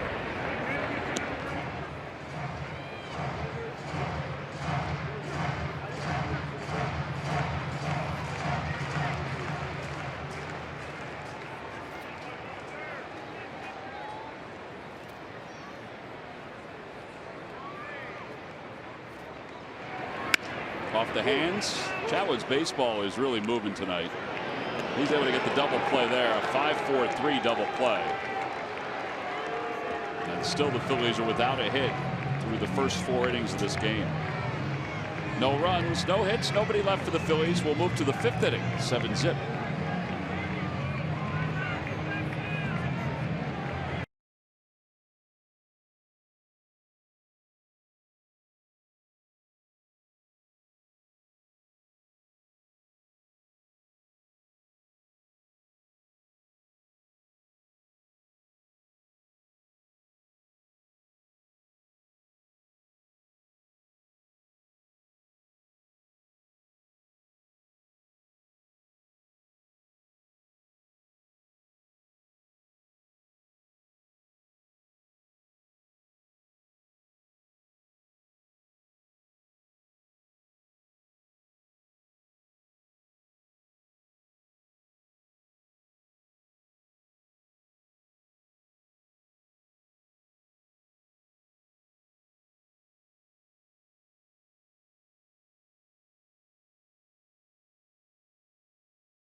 Brought to you by Clean, Crisp Coors Light. There's Zach Eflin. Eflin 7 games and 0-2 record. Jared Eichhoff 9 games and 0-5 record. The first Phillies duo with no wins in their first 7 or more starts since '96, when Mike Williams and Mike Mims were without a victory at that point. Ian Desmond is retired, 6-3 on the putout. It is surprising because both have pitched well enough to have some victories, even one, but in reality they've pitched well enough to have 2 or 3. Just hasn't been the case. The record for starts without a victory for 2 pitchers on the same staff are the 1962 New York Mets. Shockingly, Bob Miller, 20 starts, no wins. Oh. Craig Anderson, 14 starts, no wins. I mean, well, I'm taking it the Mets didn't finish first that year. No. I don't know if the Mets was that the first year of their expansion? Yep. Yeah, that's what I thought. They had a record loss total that season. You weren't even born then, were you? I was not. Were you? Yep. I was 1. Oh, happy birthday. 0-2 to Parra. I think I'm regressing back to that age. They were 40-20 that year. The Mets. 40-20. 40-120. I'm sorry, 40-120. 40-120. What happened to the other 2 games? At that point, they had not expanded to 162. When did that come about? What do you think about them talking about shortening the season?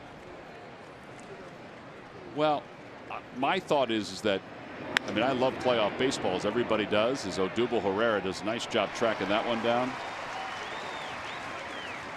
But by the way, the Mets had 2 cancellations that year. Oh, okay. So there was 162.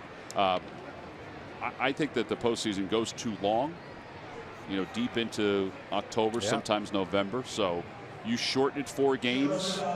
Maybe that it gives you a chance to finish the postseason before the end of October. I don't know. I don't know if it makes a huge difference weather-wise. I think it's a crapshoot sometimes with teams in the Northeast, teams in the Midwest. Yeah, you know, you hear talking about maybe shortening the season to 154 games. Yeah, you're taking 4 attendances, 4 games away from your ownership. And I don't think you can do that at this point. I as a bit, from a business standpoint, I don't think you can do it. I mean, if you think about calendar-wise, it may not be a bad move. If the players wanted that, then Tony Clark with the union and Rob Manfred would have to get together, and the players would have to agree. We'll deduct 4 days off what our pay is, or how they could do it somehow. There has to be some numbers that they can go by. But you think the players would say, we still want paid the same even though we're playing less? Well, put yourself in the clubhouse. Put yourself back in the clubhouse. I don't see the difference. I mean, 154 games or 162. I mean, what's 8 games? You've gone this far. Inside, 2-1. Yeah, I don't think it'll ever happen. I don't either. If they decide to expand the postseason even more, maybe. Wow. The only thing I hate about that, you don't want it to be watered down. Like the NBA with 8 teams in each conference getting in, and I would agree with that. NFL. I mean, when you have sub 500 teams and they're getting into the postseason, I mean, really? Mm-hmm. Yeah, I think some people think the only thing they could do initially is make the best of 5 a best of 7 in the opening rounds. On the outside corner, 3-2. Yeah, but then you're not penalizing teams really for the, for not winning the division, because you pitch, if you have a chance, you pitch your number 1 guy in the one game. Correct. But then you can probably pitch him in game 3 and game 7. Mm-hmm. if it's a 7-game series, where if it's 5 games, you only get him once. Story's been on base all 3 times as he walks with 2 outs here in the 5th. Like, I didn't like it before, where you win a wild card and you're in the same position as the division winners before they made the 1-game 2 wild card teams play each other. Right, you were essentially an extra divisional winner, Yeah. basically. I mean, that was basically what it was. You were facing the higher seed. But you hear all kind of stuff like, you know, we're only going to have one.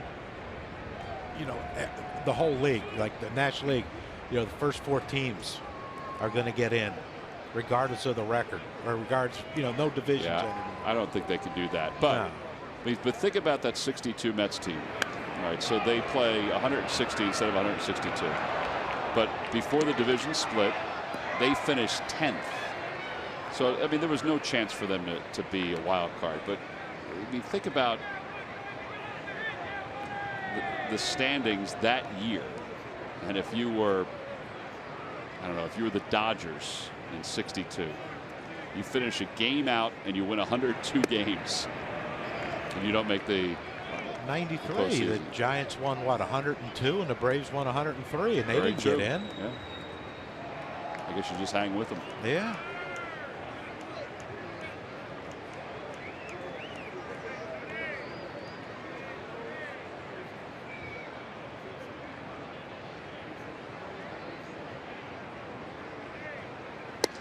Inside corner, strike 3 call. Second strikeout for Hellickson. No runs, no hits, 1 man left here in the 5th. Phils looking for their first hit when we come back at the bottom of the 5th.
Time for your Citizens Bank minor league report. Citizens Bank, the official bank of the Phils. Visit citizensbank.com. Well, today Lakewood defeated Greensboro. Ranger Suarez, 7 2/3, 4 hits, 10 strikeouts. Derek Hall, the first baseman for the Blue Claws, an RBI single. Carlos Duran had a double and a run scored. Lakewood 27 wins. We said Mickey Moniak hit his first home run of the year the other day. Lehigh Valley, by the way, is tied at 6 with Indianapolis. That game's in the 4th. Roman Quinn's been heating up. He hit his second home run. Howie Kendrick, who is making a rehab start, playing left field tonight, hitting 3rd, 0 for 1 with a walk. Lehigh Valley has won 16 of its last 17 games. And where's he playing? Left field. Because I just read something that Jim Salisbury sent out on Twitter about he might play some third base. I think there's a good chance he can bop around, depending on which player is doing what. As you remember a couple weeks ago when there was a thought he was coming back, Pete was thinking about playing him at first base.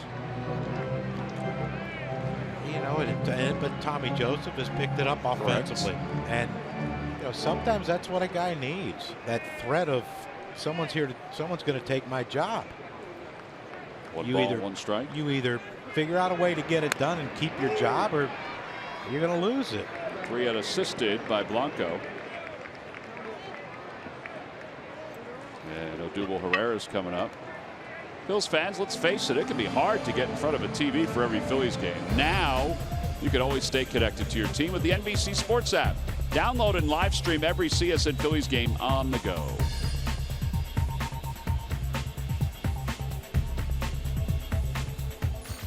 I think it's going to be interesting to see how Maikel Franco reacts to this sort of 2-game benching that he's had. Odubel hits it sharply, but right at shortstop. 2 outs here in the 5th. There is Maikel. To be honest with you, not sure if he'll be in the lineup tomorrow. I think there's a chance he will be. But Pete yesterday said he wasn't sure he's going to play it game by game.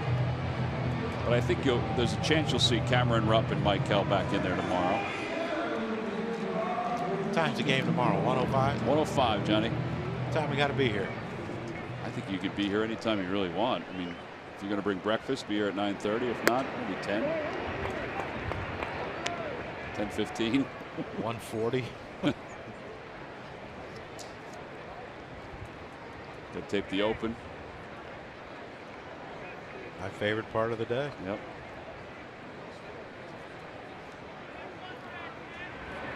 Knapp takes low, and it's 2-0.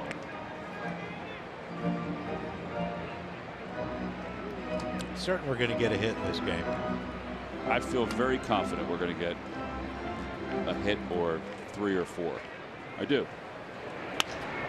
And there you go. A base hit for Andrew Knapp. It's the first hit of the night. And he's aboard with 2 men down.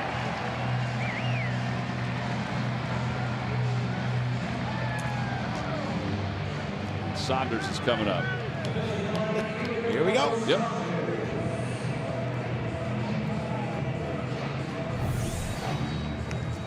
Well, he talked about the run that Chatwood gets on his pitches. That ball was running away from Andrew Knapp, and a great job staying on it. Wouldn't you have thought that Arenado would have jumped and caught that, though? I mean, that way things are going. Way things are going.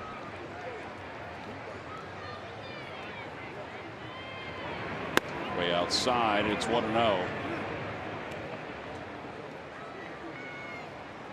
Brock Stassi's come out of the on-deck circle.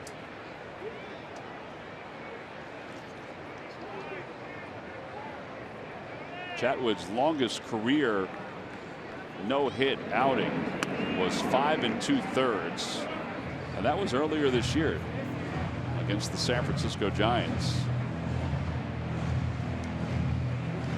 Let that one fly a little too much. He let the last 2 get out of he's out of rhythm right now. Maybe that's what we needed. 1 hit, maybe a walk a few.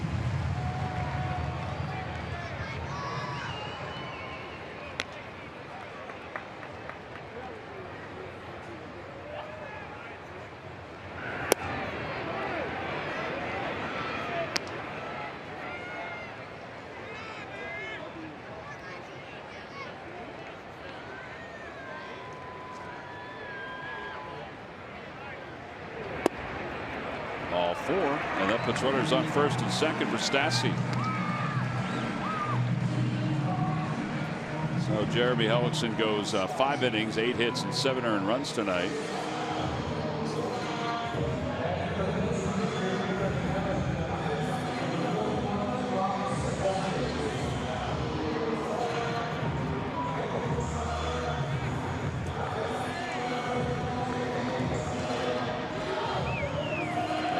Trying to get a bird's eye view of Brock getting a chance to bat here. She's got some good seats to do that. Brock Stassi fan. Brock is 0 for his last 8. His average at 200. 1-0.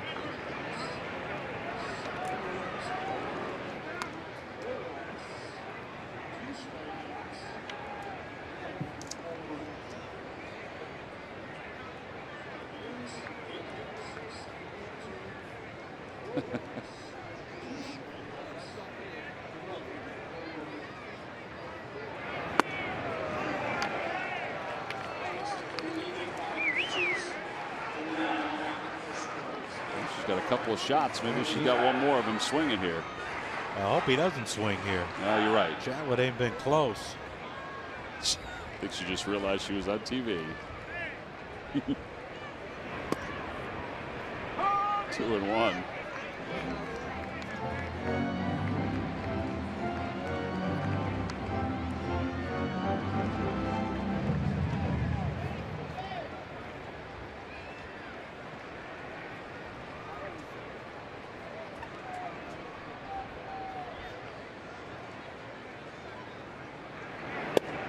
2-2. That ball has some cut on it too, a four-seamer. Yeah, I think that's why his command sometimes is off. I mean, you know, the ball he threw to Knapp was running away. That one ran in on Brock Stassi. I don't know if I would assume he knows where, vicinity of where it's going.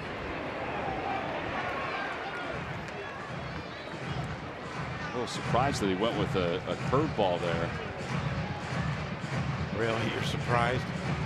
You're surprised at what pitchers do. Yeah, I guess I shouldn't be. Yeah. Don't they know when they're dominant with certain pitches? Popped him up right around second base. Story is there. And it takes him out into shallow center before he puts it away. No runs. The Phillies got their first hit. A single the opposite way. They lead 2. And some memories for that little lady right there. Brock Stassi up at the plate. And then she sees herself on TV.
Is having a much improved second month of the season. The hard-swinging Phillies first baseman has turned a troubled April into a masterful May, hitting nearly .400 for most of the month.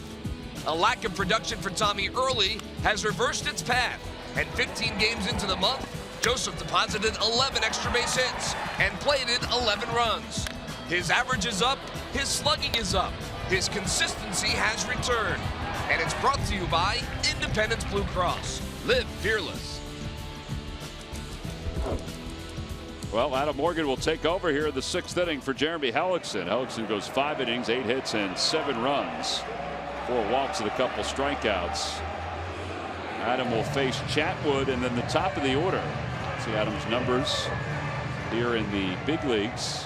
An ERA over 10. He had an excellent spring training, and unfortunately, it just has not carried over to the regular season.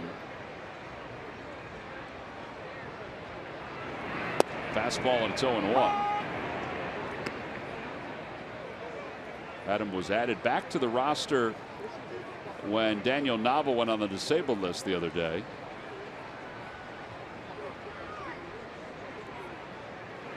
Primarily a relief pitcher down at Lehigh Valley.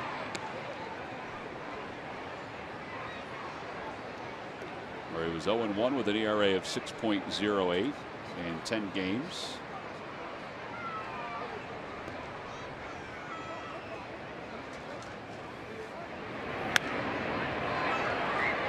Tell you what, for a guy that's 1 for 14, this Chatwood's getting some rips up there. Guess he didn't want to feel left behind with the rest of the swings.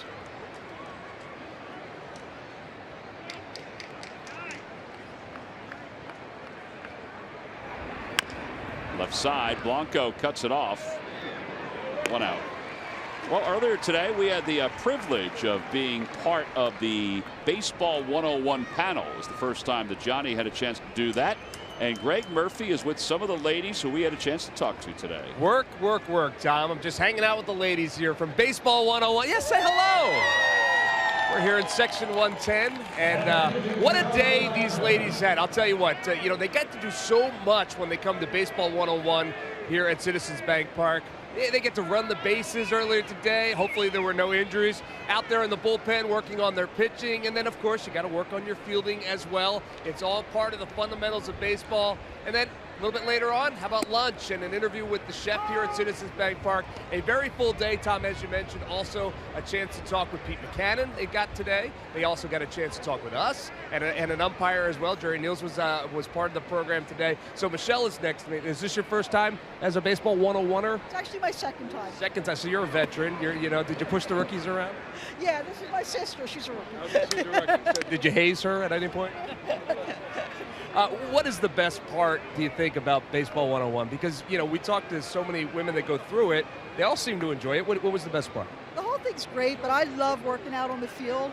Like, I'm out on the field at Citizens Bank Park, and Larry Boa is throwing me a ball. No big deal. Oh, my God, No big deal at all. And it's a full day. I mean, you guys have been here since, what, 8 o'clock this morning, right? 9:30, yeah. 9:30 this morning. Yep. And they just keep you going, running through the paces. Do y'all feel like you know a little bit more about baseball now? All right.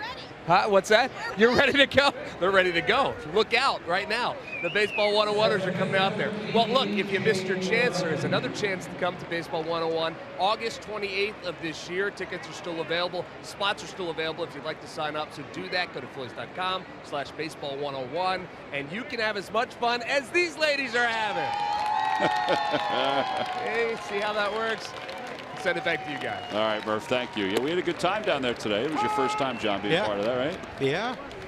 We follow Jerry Meals, who is the second base umpire, as he gave a perspective on working his way up through the system. Yeah, Jerry's interviewing by the ladies was a little different than ours. It really was. It was more the John Kruk show today. Well, we didn't get into baseball too much. No, we did not. Jerry did. Jerry did, yeah. Did you see Dad brought a lady up for do a demo? Correct. Teach her how to call a strike and the correct, gesture to make a strike call on a pitch when he's umpiring behind home plate. Very nice of him to do that, by the way. 0-2 to LeMahieu. The curveball tapped up the third base line. That'll go foul. I don't know if you've noticed this, but we've got Charlie Blackmon out twice. Yeah, while the ladies were talking. Both times Murph. There's Matt Stairs doing a little hitting clinic with some of the ladies. John McLaren was there as well. Aaron Nola was doing the runway strut as he came and chatted with the ladies, answered some questions. Scott Palmer was the MC. And there's Pete with Scott. They're just having a little fireside chat. And there is Jerry Meals. Huh. Glad there's no audio on that one. I don't know if we can run the audio. No, probably not. Murph and I just deferred to John for the time we were over there. Yeah, thanks for the help. Well, let's see how far my foot can get into my mouth before you guys help me out. You were like a late night talk show host. You were bringing Video Dan Stevenson into the act. It's a foul ball. Well, he was your Guillermo. He was, but he was the one who knew what tofu was. And that surprised you. Well, we've seen him. I'm sure that's not on the menu at the Stevenson house. Would you think? No, I wouldn't. It's no shot at Dan, but I just wouldn't see him eating tofu. No. I don't know what it is, but I mean, deep fried tofu maybe with something on it. But I did. What was it again? Soy something? It was soybeans. Soybeans is what he said, Ugh. and he knew it right away. Yeah, that was scary when he knew that. That kind of threw me off. 2 balls, 2 strikes to LeMahieu. And he fouls it off the front of the dugout. A lot of questions about the '93 team today, who you're still in contact with. Yeah. Who you're not in contact with. For one reason or another. Well, sometimes you There's lose Mickey. track. You talked to Mickey. I talked to Mickey. What do you think he's thinking right now? I would think that there's a lot running through all their heads in the dugout about how do you fix this. That's the thing. It's troubling because, you know, you thought when the game that Aaron Nola pitched, losing 1-0, Pitched great. pitched great. You thought, okay, you know, we'll score, and then you come here and what have we got? 3 runs in 2 games, It's gone quiet. or 2.5 games. Yeah, Rick Kranitz out towards shallow right center. Cesar runs out, says he has it, and he does. So the 6th inning is in the books. A 1-2-3 6th inning. There's Genmar. All he can do is watch. We'll go to the bottom of the 6th.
Phillies baseball is brought to you by W.B. Mason. Who but W.B. Mason for fast, free delivery? Nobody does better. And by Toyota. Find your favorite model today. Toyota, let's go places. All right, so we have a few extra hangers in the office. Yeah. Not totally sure what we should do with them. I know what you did with a lot of them. We did get rid of a handful of them. Some of them found their way down to Ocean City. Yeah. Yeah, in my suitcase. Here's Cesar Hernandez to lead it off against Chatwood. And it's 0-1. You know how Murph is about his wardrobe. Everything has to be nice and tidy. Most of that stuff's his, a hanger, stuff hanging up. Well, the first one was the blue shirt. What was our biggest decision you and I had to make today? Should we iron our shirt or not? I felt like we were okay. Yeah. Broken back ground ball right side. Pieces of the bat go past the mound. Chatwood beats Hernandez to the bag. And it's 3-1 on the put out. 1 out here in the bottom of the 6th. And now Freddie Galvis is coming up.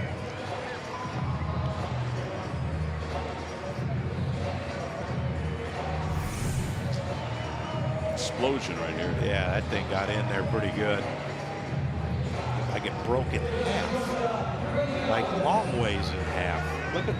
Watch where the barrel of this bat goes.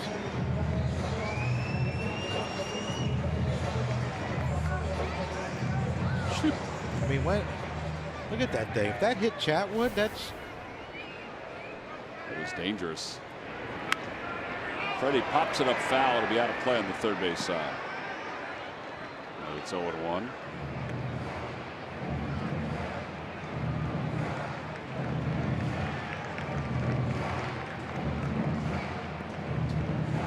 It's been a long time since we've seen this kind of a run by the Phils. I mean, they lost a lot of games last year, but when I say this kind of run, just kind of run where they're giving up so many runs. Yeah, these 2.5 games where we played against the Rockies, it's not like you could look at it and say, well, we had a chance in that one. Well, last night early. We left a lot of guys on base. But, you know, did we leave 8 runs worth, 9 runs worth? Because it would take 9 to win. Now, this is not. There's nothing. You can't take anything away from the Rockies. They're playing very well. They're the first team to 30 wins this year in Major League Baseball. 30-17, their best start after 47. But they are. I mean, they're just pounding the Phils in these 3 games.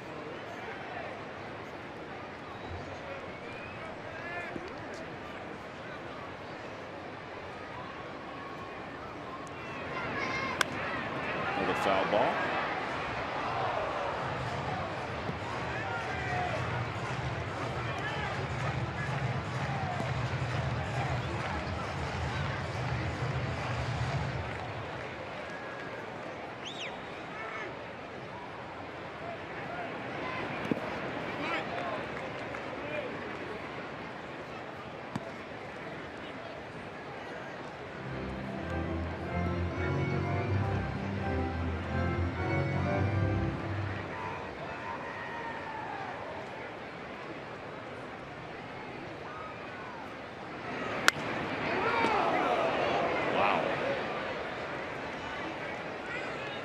Right on the top of that camera.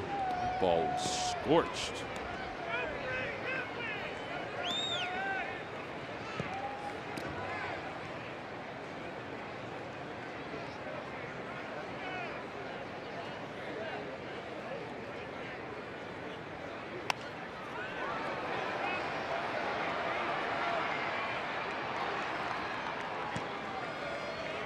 Two away as Chatwood is able to get Freddie Galvis.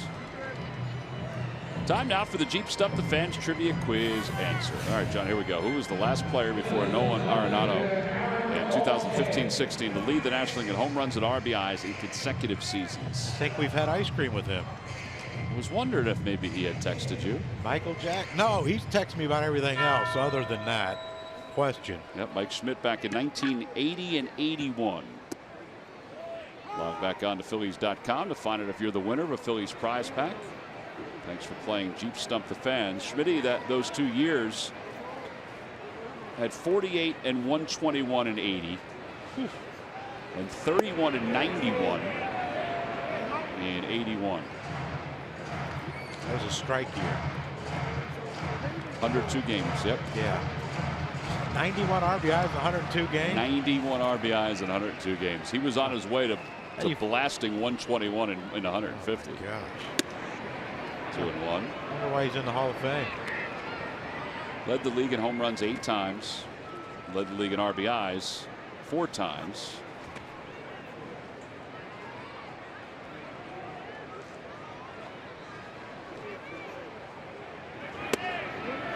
Two and 2. You're right though. 102 games, 91 RBIs in 102 games. How many homers? 31. Now he may not have reached the 48 total, but he may have smothered 121 RBIs that year. Wow.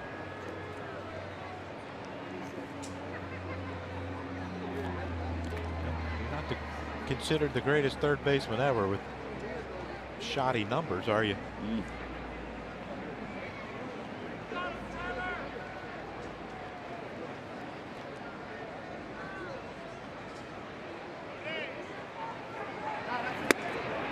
Altair strikes out. First strikeout for Chatwood since the 3rd. It's his 6th overall. And he sets the Phillies down in order here in the 6th inning. We'll move to the 7th. Phil's still down 7-0.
Time now for your Delaware Valley Honda Dealers game summary, and it's been all Rockies. A 7-run third inning against Jeremy Hellickson, highlighted by a 3-run home run from Carlos Gonzalez. Phillies have been outscored 23-3 in this series. And now we go to the 7th. And it will be Adam Morgan with his second inning. He'll face Arenado, who is 1 for 3. What do you got there, John? You're smiling. Well, Smitty sent me a text that he said he had to get out of bed to Texas to thank us for the accolades. And then he said, I really didn't know I was the answer. It's beautiful. Had to get out of bed. I don't know, you can't text in bed. Some people have habits. Yeah, maybe Donna doesn't allow it. 2 balls, no strikes.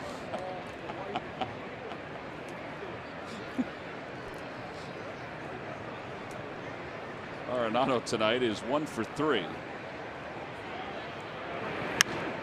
Popped him up towards shallow right field. Salazar. Well, Carlos Gonzalez is part of our Toyota turning point. This was back in the 3rd. You want to talk about keeping the bat through the zone? And quickly through the zone. That was like a changeup. Hellickson was trying to get down and away and stayed a little bit up and middle, and that was our Toyota turning point of the game. 201 home runs in his career as a Rocky. Exit velocity was 106 on that one. Yeah, that's that guy that did hit. Yeah, it was 106. 87 on that cutter. 0-1.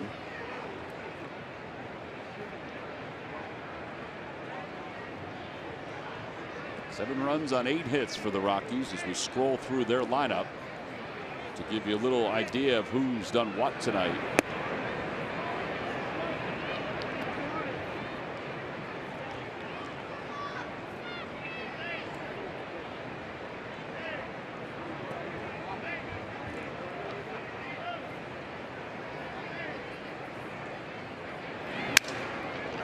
Broke his bat.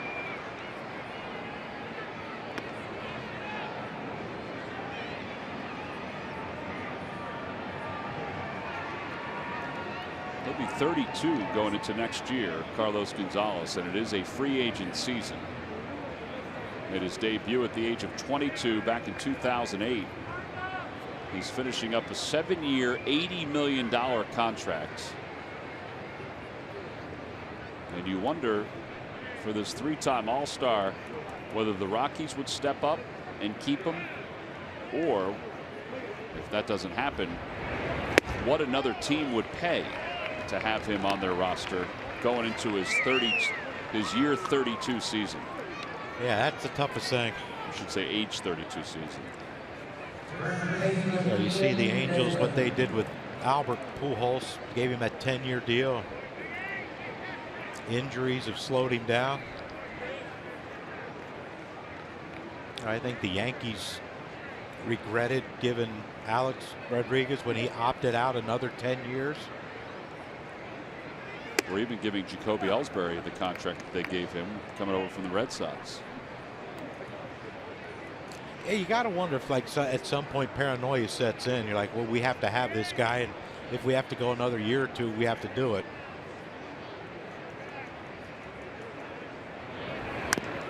1 ball, 1 strike. I know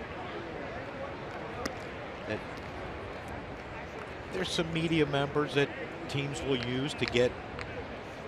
You've heard stories about, like, maybe someone from the Red Sox will leak out that, yeah, we're looking at 8 years or 7 years. Oh, we better give him 8.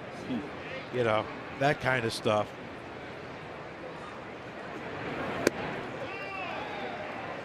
.95 on that fastball from Morgan. Hey, what, he's pitching in this game like he wants to stay here a while.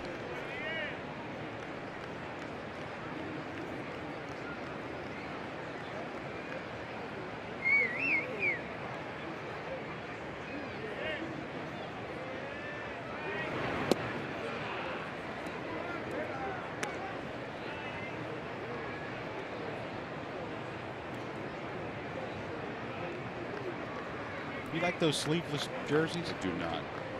See, I like them.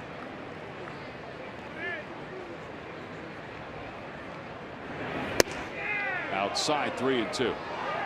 And I guess part of it is that it's the same color, you know, from sleeveless to undershirt. But I've never really been a big fan of them. I like it. We had this guy in the minor leagues once in Trenton. There's a strike through called Patrick Lennon. Remember Patrick Lennon, the outfielder? He had huge arms.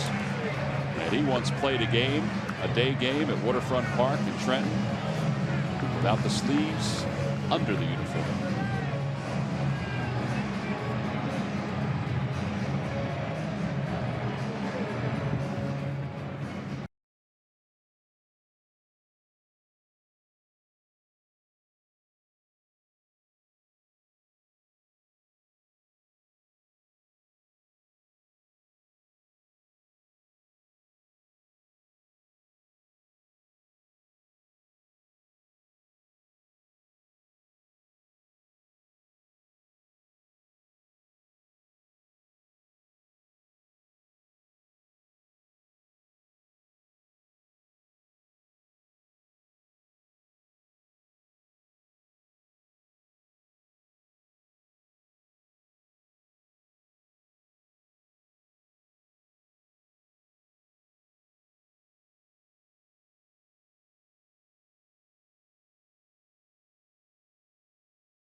As we go to the bottom of the 7th inning, Rockies fans are stretching, and they're doing so feeling good about themselves.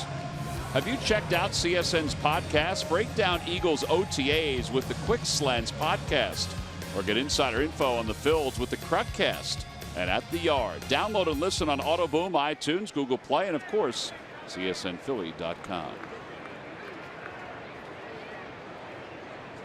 Last of the 7th, Chatwood delivers a curve to Tommy Joseph. And it's inside for ball 1. We try to see if I can get Larry Bow up this week. I like it. At some point to do one, maybe Friday. I like it. I thought Saturday was a night game. I thought that'd be good. 4 o'clock, you can still get them going here. Well, you still have to do, you're going to do a second one, right, to put in storage? Do a couple, yeah. I just want to get him first. Sure you want to get him now? Probably not right now. Wouldn't be a good time. 1-2. You know that bell we have at? Yes. Our people in the truck like to ding on us. Mm-hmm. They better have the sensor button working with Larry. If you ask him anything right now, whoa. Got to get him after a good night's sleep. Might want to wait till Saturday or something. 2-2 to Tommy Joseph, and a breaking ball, and he's down looking. 7 strikeouts for Chatwood, who's allowed only the 1 hit tonight. That came back in the 5th inning. It was Andrew Knapp who had an opposite field single. Well, you know about the power fastball, the movement, but how about that big hook? And that's, you know, that's one of those that starts at you. You give up on it, comes back over the inner half of the plate.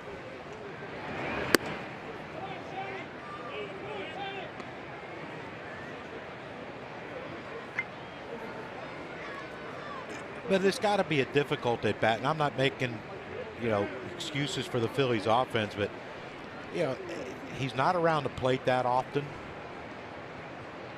Would you call this effectively wild? Yeah, but it's hard to lock in on a guy when, you know, he throws one up and the catcher's jumping for it, and then, you know, he'll paint down and away. He'll bounce a breaking ball 40 feet, you know, 10 feet in front of home plate or whatever, and then, you know, the next one he snaps one off like he just did on Tommy.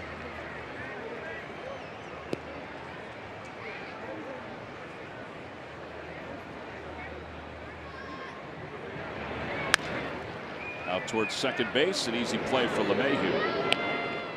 2 outs here in the 7th. 2 great post-game fireworks shows are scheduled for the first week of July, July 6th. It's a Thursday night against Pittsburgh. It's a 6:05 start. And then Friday the 7th against San Diego. That's a 6:35 start. It's the best holiday fireworks show in the city. Go to Phillies.com for more information and to order. 2 outs. Odubel Herrera is grounded out twice, once to second, once to short.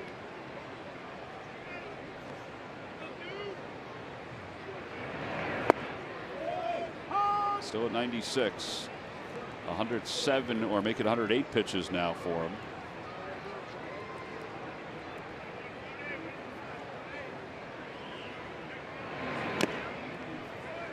Yeah, I don't think you would call any after the 3rd inning. They're high stress pitches. Really, no stress whatsoever. Truly. Now see, we got to question some parenting skills here. That poor little lady, scared of the big green guy.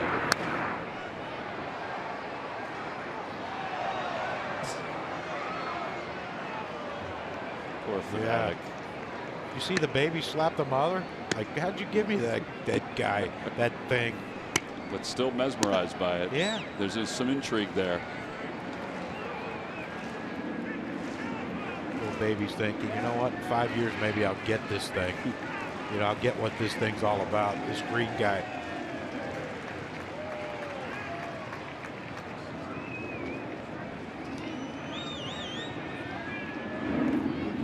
Odubel lays off 1-2.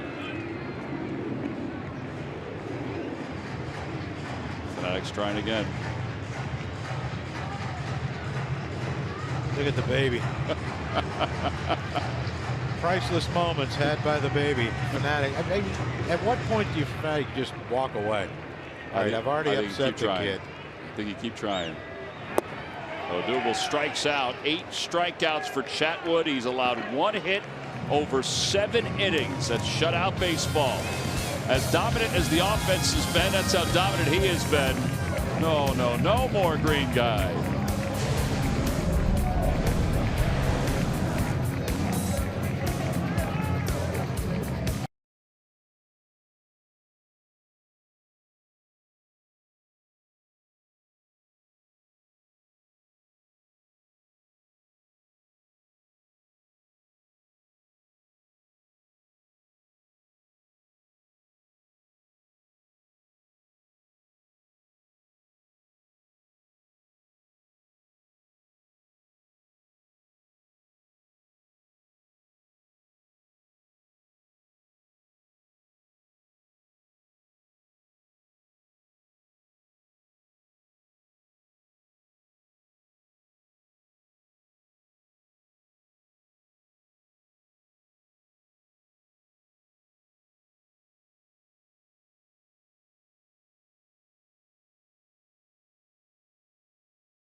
Baseball is brought to you by your Delaware Valley Honda dealers. Hurry to your local Del Val Honda dealer. Visit DelValHondaDealers.com. And by McDonald's. Now at McDonald's, an ice cold delicious soft drink is only $1. I'm loving it. Well, the ladies from Baseball 101 are dancing with the Fanatic out on the dugout, the Phillies dugout, as we go to the top of the 8th inning. Time now for our Hyundai defensive play of the game. And this one happened early in this game, the first inning. Nolan Arenado hits a ball to deep right field, and Michael Saunders using every bit of that tall frame of his and that long outfielder's glove to just barely get that thing in the end of his webbing.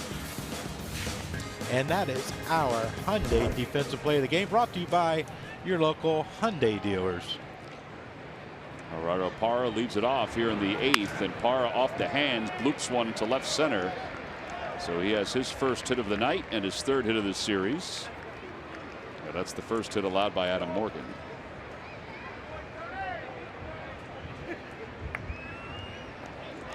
And here comes Trevor Story. By the way, you following what Chris Sale has been doing with the Red Sox? He's doing good. Yeah. So he has struck out 10 or more batters in 8 consecutive games, which is tied for the longest streak since 1900. He's part of that. He did it back in 2015, didn't do it in Game 9. Pedro Martinez did it in 1999 for 8 consecutive. Tonight he's gotten 7 and he has struck out 6. So he may not get a chance. Although the Red Sox are up 7-3. I wonder how many pitches he has. Well, let's take a look at it. 90 pitches. So he might get another chance to get out there, strike out the side. And then maybe one more. He lives down there not far from me. Oh, really? Yeah. Nice man. Tall drink of water. He's very slender. Yeah. He's I mean, obviously the Red Sox are going for the American League East crown if they can in the World Series. That could be the best pickup of the offseason. Yeah. Back toward the box. Morgan's got it. There's one, and they make sure of it 2. 1-4-3 on the double play.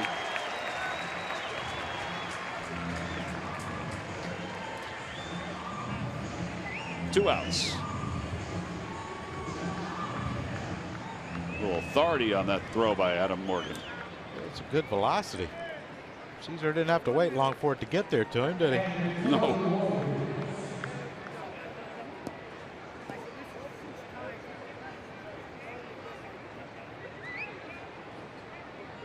Walters is 0 for 2. He has grounded out and struck out. Also walked back in the 3rd.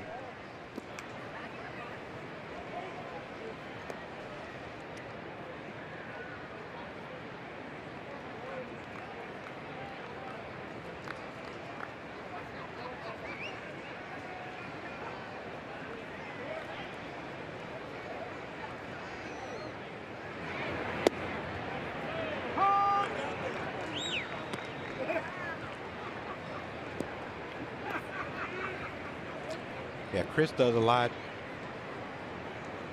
in Naples. Just, you know, you see him at a lot of charity golf events. And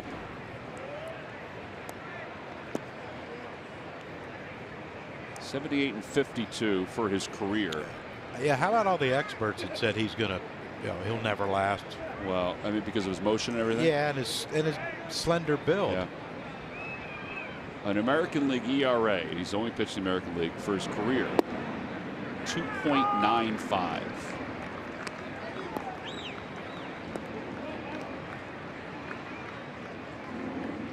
Yeah, he's pretty good. Yeah, no kidding.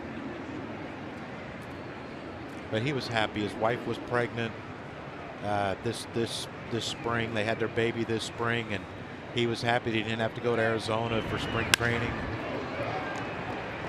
So he was in Fort Myers, so easy ride. He lived at home for spring training, which he really enjoyed that aspect of the spring. There's a team option for 18 and 19 for the Red Sox after he signed a 5-year, $32 million contract with the White Sox before the 2013 season. I would think that option will be picked up.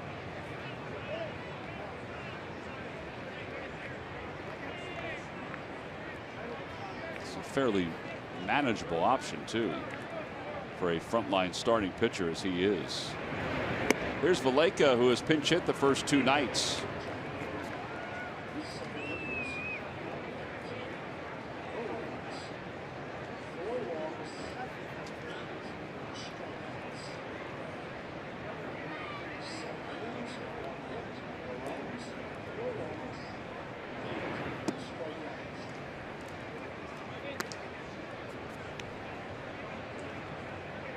So Chatwood leaves after allowing just 1 hit. 4 walks, though, 8 strikeouts. 2-0 to Valleca. And he fouls it back.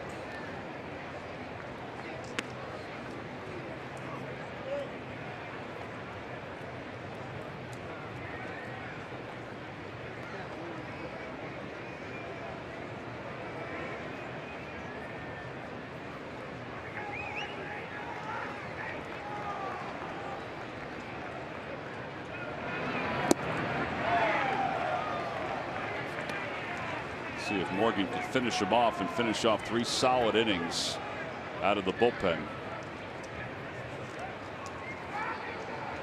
He has dropped his earned run average from over 10 to 7.27.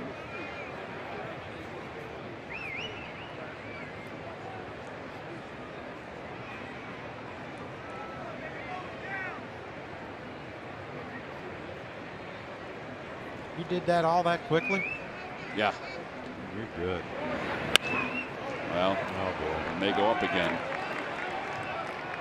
Walters is on his way to third, and he'll get there, and Valleca will pull into second base with his 5th double of the year. Now second and third with 2 men down. And Charlie Blackmon will be the hitter. we need to go to Murph. Because we got him out the other 2 in a times. row. Now you know, now you got guys on base.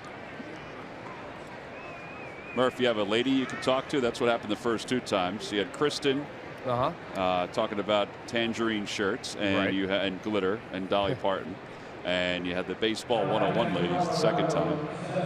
You got anybody else you can chat with that you can? I could go solicit if you'd like. You think it's going to help? I will. He has, and he's done it quickly. Who will talk to me? I bet you if you raised your hand, somebody would do it. Where are you, Murph? Where am I? Yeah. All right, John. Look to out. Look to your right. To your right and down. Down toward the field. He's waving. Oh, there you are, way down there. Yeah. I kept looking for him over in the third base side for some reason. Why would I hang out with the Rockies? I didn't know if you knew the difference. I was just concerned. Yeah, we're the ones wearing tangerine, right, and they're wearing plum on the other side. So, of course I know. Plum. Just figured he'd throw out another fruit I know, of that color. So Blackmon has reached on an error. He has a 2-run single. He has popped out and grounded out. And now Michael Jack said these shirts look good on TV. That's because he wants one. You think? Absolutely, this is right up his alley. Is it? Yes. He doesn't like red though. No. Well, he likes red as the color. Yeah, he doesn't like to wear it. He just doesn't like to wear it. Oh no, he's going to be lined up for this baby. Out to shortstop. Freddie Galvis, nice play, ranging to his left, and Blackmon is retired. That boy Murph. It's Murph. It's all Murph. No runs, 3 hits, 2 men left. We go to the bottom of the 8th inning as he pats himself on the back.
Take on the Arizona Diamondbacks. It'll be Chevrolet Father's Appreciation Day. The Hawaiian shirts are back, but they're blue this time. They're for men 15 and older. Visit Phillies.com for more information and to make a purchase. Home half of the 8th inning, 7-0 Rockies. And Mike Dunn will take over for Colorado. Dunn will face Andrew Knapp, Michael Saunders, and then the pitcher spot. Been a pretty clean series for the Rockies bullpen. That little guy. I don't know if he'd be afraid of the Fanatic or not. I think there's still adults afraid of him.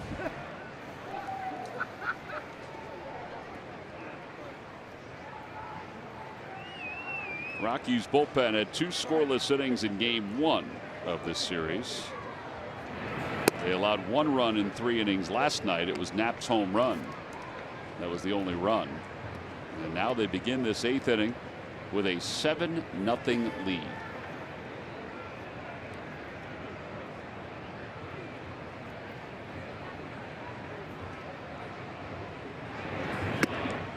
One ball, 1 strike.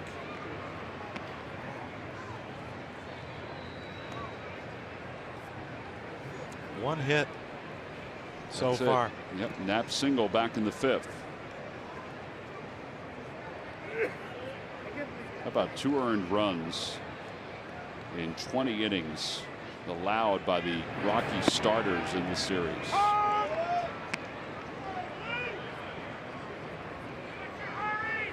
That's the bullpen numbers. 12 strikeouts in 8 1/3. Yeah, the bullpen hadn't been bad either, but they've rushed out 3 power arms. But you got to beat one of them at some point, right? Well, the other part of it too is they've had such comfortable leads by the 3rd inning, really the 4th inning. Yeah, it becomes free and easy for them. It has to be free and easy. They look stressed down there. Yeah. 3-2 to Knapp.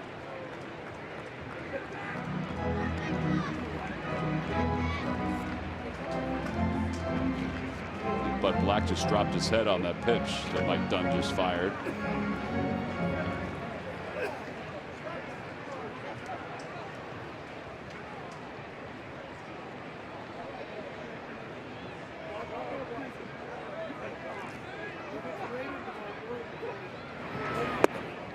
And ball 4. So Knapp walks. It's the 5th walk issued by Rockies pitching. Let's check in with Greg Murphy. Let's get updated on what's going on around baseball. All right, thank you, Tom. Time for our unlimited baseball break presented by T-Mobile. We all know how hard Yankees outfielder Jacoby Ellsbury plays the game. Well, today he made a catch in the 1st inning in their game against the Royals. He crashed into the center field wall. While doing so, suffered a concussion and a sprained neck in the collision with the wall. He did hold on to the baseball. He had to obviously leave the game, and they'll be without Jacoby Ellsbury for the foreseeable future with that concussion. Also, you guys mentioned Albert Pujols and how he's not the same player that he was a couple of years back for sure, but still closing in on history. Hit number 597, home run 597 in his career tonight. It is his 6th home run of the season, and he is trying to become the 9th player to get over 600 home runs. That is a very special club in baseball, and he is just 3 home runs away from that at this point. Most likely will get that this season. So Albert Pujols closing in on history at number 597. He's going to finish up his career at some point. They're supposed to pay him until the 2021 season. But he's a 308 lifetime hitter. I mean, I know he's only hitting 243 this year, and he hasn't hit 300 since 2010. Man, you talk about equity in the batting average. 2010 was the last time he hit 300 in a season, and he's still a 308 lifetime hitter. Yeah, he was, anywhere from 310 to 330, 340 every year since his rookie year. Did you see that collision last night with Puig and Jock Peterson? I did. Wow. You have to think that Jock Peterson has a concussion he got drilled. I saw the play tonight, just peeking over the shoulder with the Yankee Royal game on the secondary TV. I saw the play where Ellsbury ran into the wall, and he was walking through the dugout as if he was okay after the play occurred. Yankees are leading their game against the Royals 3-0. A high fly ball to right center field. It's deep and it is gone. 2-run home run. The Phillies are finally on the board. Michael Saunders, his 5th homer of the year. It ends in 0 for 16. And it's the 2nd hit of the night for the Phils, but man, it's good to see them get some runs. Nice swing by Michael Saunders. You mentioned the struggles that he's been going through lately, and that's the one right there he gets to. He can get to that fastball. It's away. That pitch was more center away. Those long arms, he can get out there and get to that ball, and well, that was pretty, wasn't it? Well, Alan LaRoche just won $100 thanks to Michael Saunders in the McDonald's home run jackpot.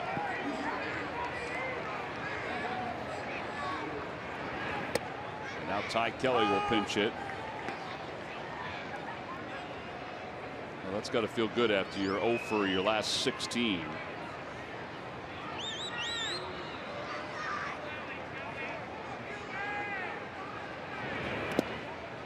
Kelly takes low it in, 1-1. Kelly 4 for 17 here in the big leagues.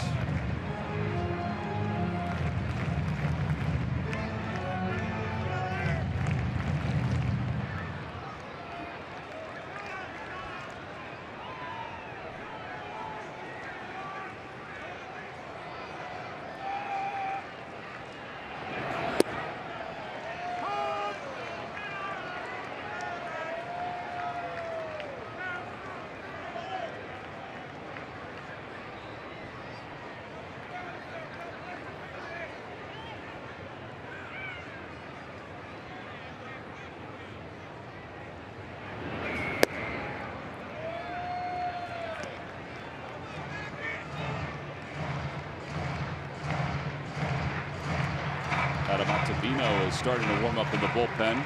Is he their closer? No. Holland is their closer. Oh, that's right. Holland is, but he could close, or he tried to last year. And Kelly strikes out. 9 strikeouts tonight for Rockies pitching. 1 away here in the 8th.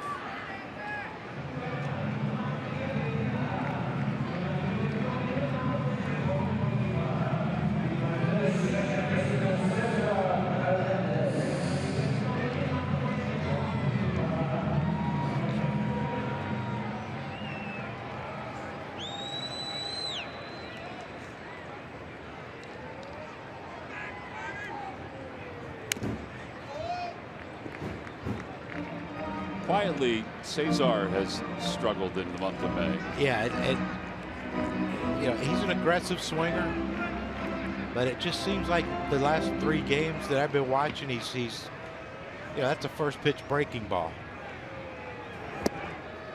His numbers are drastically different. Right side of the plate, left side. He's a much better hitter left side of the plate. Right side, he's hitting just .231. But just overall, you know, 1 for 12 in this series. Now under .240 in the month of May with his overall average.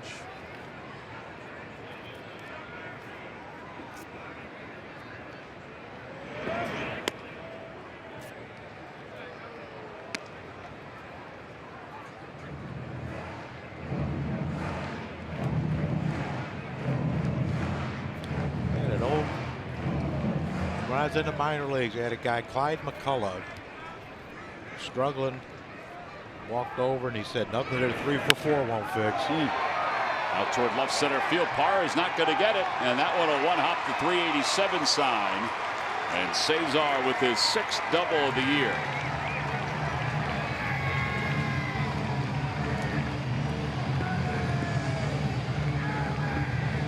I think Bud Black is thinking, I got to get somebody else into this game.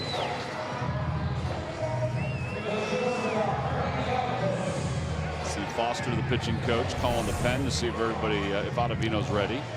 It's actually looked like the first sign of that we've had in 3 games from the Rockies dugout. But that was a great swing by Cesar. All right, so that will be it for Dunn. Ottavino's coming in to face Freddie Galvis. So the Rockies will make another pitching change as Mike Dunn's night is complete. He's given up 2 runs. Rockies lead it by 5.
The San Francisco Giants. It's a 135 first pitch, and it's the Maikel Franco batting glove giveaway for kids 14 and under.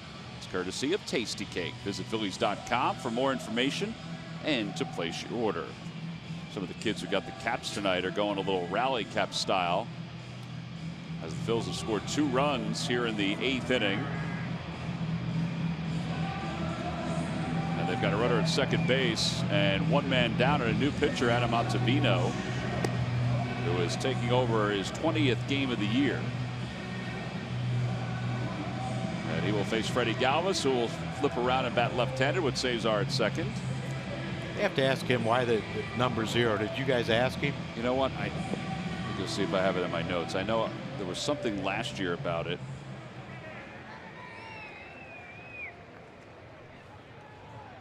But it is odd to see.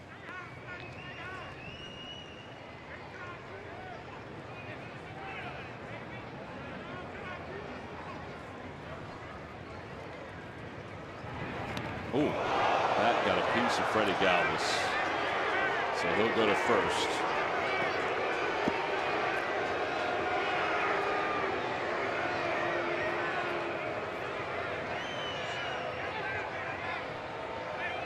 John Casey comes running out just to check out Freddie.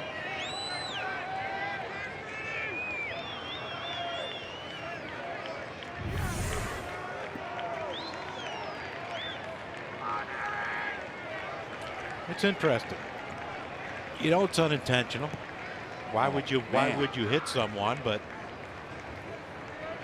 you know, you're it's the first pitch of the inning, the first pitch he's thrown in this game. But look, like I said, it's unintentional. We know that, but you've been drubbing us for 3 nights. Now you want to hit a guy. Whether it's intentional or not, next inning could be interesting. Well, here's Altair. All right, by the way, here's the story on the 0. He wore it when he was growing up, and he felt like it, because they didn't have his name on the back of the jersey, he felt like the 0 was like the O in Ottavino, so he felt comfortable with it. So he requested it after his first year with the Rockies. All right.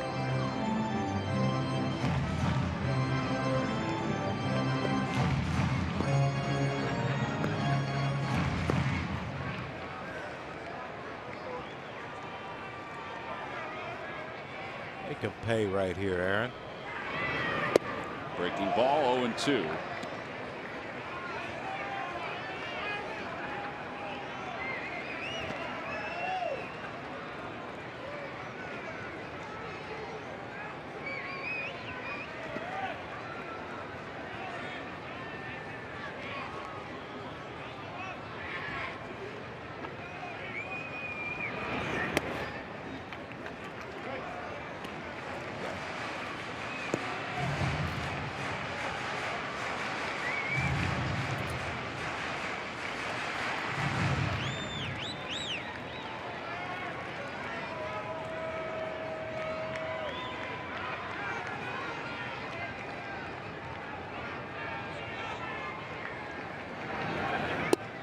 Breaking ball, and Altera is down looking.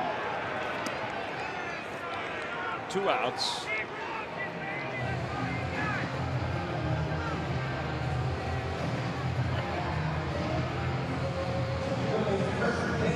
And here's Tommy Joseph. 0 for 3.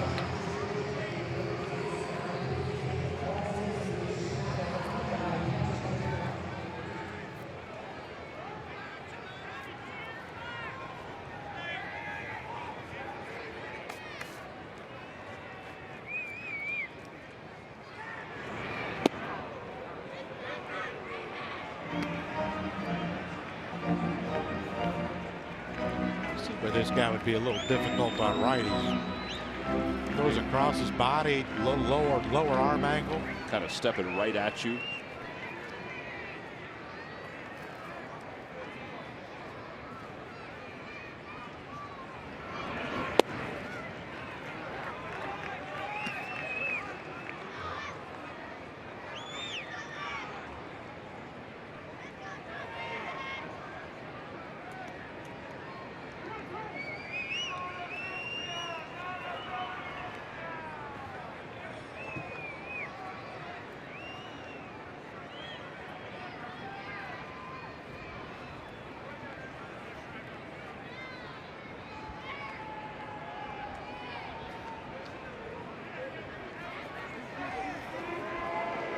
Little meeting on the mound.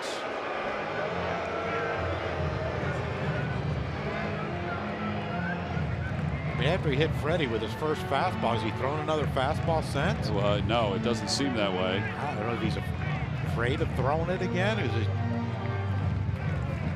Let's try to get these righties to sort of bail a little bit. King and queener here, by the way, John. Absolutely.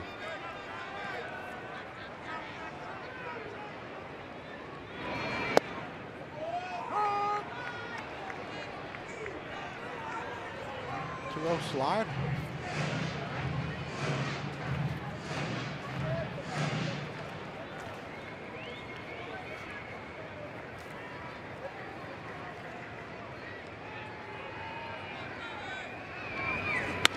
Opposite way, and there's Carlos Gonzalez. Octavila's already running off the field, and the side is retired. The Phillies do get 2 back on the 2-run home run by Saunders, but they lead 2. We'll head to the 9th inning, 7-2 Colorado.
For our W.B. Mason deliveries of the game. Back in the third inning, Charlie Blackmon.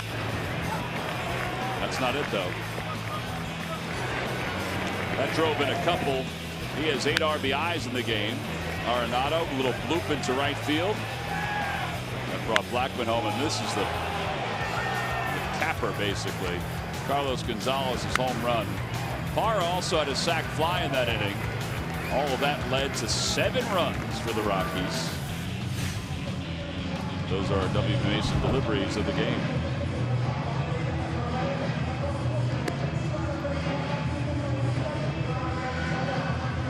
So we go to the top of the 9th inning, and Joaquin Benoit will be the new pitcher for the Phils.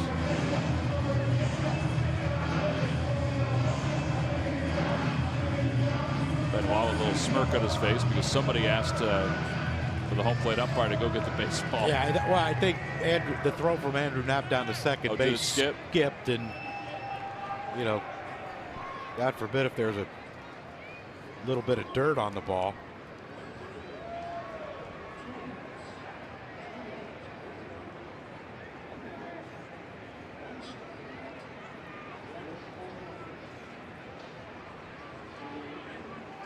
So LeMahieu swings at the first pitch and fouls it.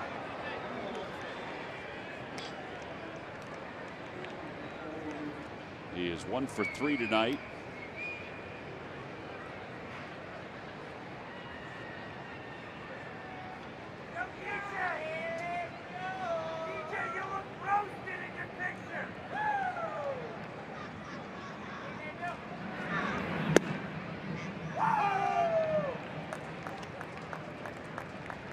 Nothing at all wrong with this, but because the Phillies have not had any success late in games, they've started to use their late inning guys in these kind of games just because they need some work. Yeah, you got to get them in.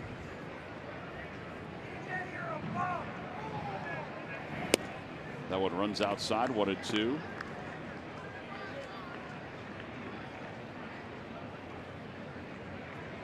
Adam Morgan goes 3 innings, allows 3 hits, 2 strikeouts for Adam. Did a nice job. Yeah, he did. I mean, besides 1 inning, they haven't scored. Yep, a 7-run third is it for the Rockies. Just hope they're not reloading.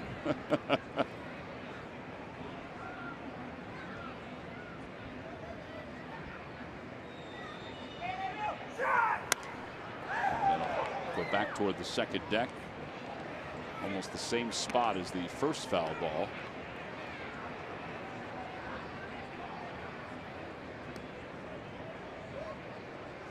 She tried.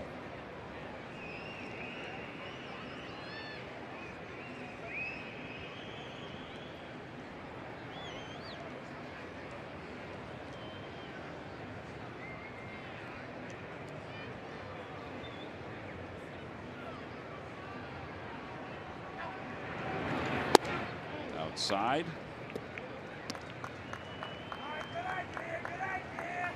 DJ LeMahieu was acquired by the Rockies from the Chicago Cubs.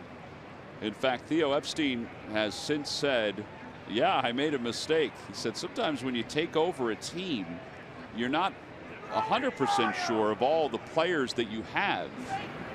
And he traded LeMahieu to the Rockies for Tyler Colvin, thinking that Colvin could be an asset in the outfield. Well, as it turns out, Colvin has not helped the Cubs, and LeMahieu has certainly emerged and blossomed under the Colorado Rockies. I like the fact, though, that Epstein was that honest about it. Hey, you don't hear him, general managers very often, or presidents of team or whatever, saying, hey, we made a mistake. Yeah. He basically said, and in part of this is paraphrasing, but that's the gist, is that, you know, I took over. I didn't know everything about the organization. I was looking for some depth in the outfield and thought I had some depth in the infield I could trade. But credit LeMahieu for taking advantage of the opportunity in Colorado. Won a batting title last year. It doesn't matter how good you are, you're on the Rockies. First place Rockies are on their way to their 31st win if they can hold off the Phils in the 9th inning.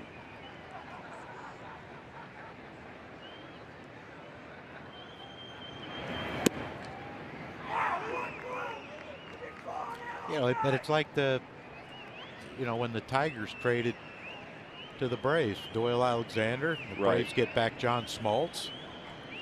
You knew Smoltz had a good arm, but at that point the Tigers needed a starter. Yep. And Doyle pitched great for Detroit and helped them get in the postseason. To right field, Saunders.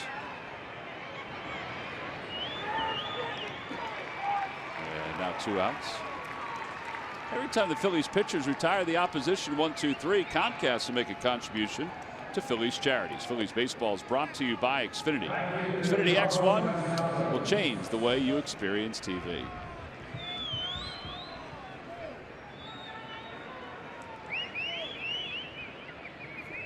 All right, so here is Carlos Gonzalez, who was 2 for 4.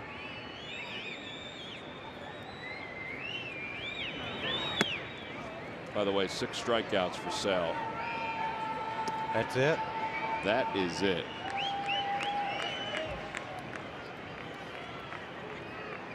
Who'd they play? Playing Texas, top of the 9th inning.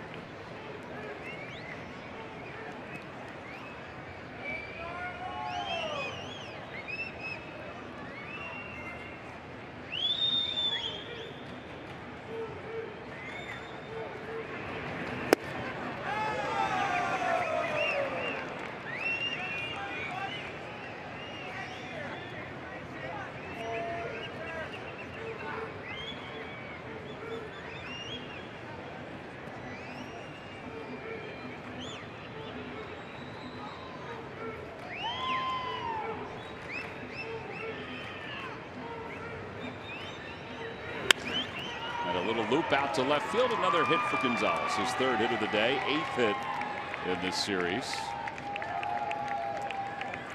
8 hits. 8 2 hits. games. 3 games. Start of a summer flash sale. $20 lower level seats. Tickets includes $12 of concession credit. It's good for games through the end of the holiday weekend. That's this weekend. So tomorrow's game against the Rockies and the 3 against the Reds. Orders must be placed before midnight tonight. Go to Phillies.com/summer. Little flash sale. Got 2 hours left. Desmond takes wide.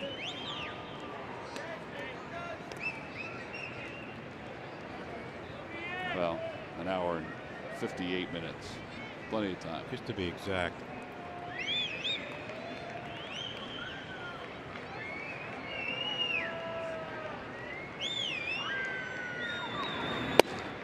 One ball, 1 strike.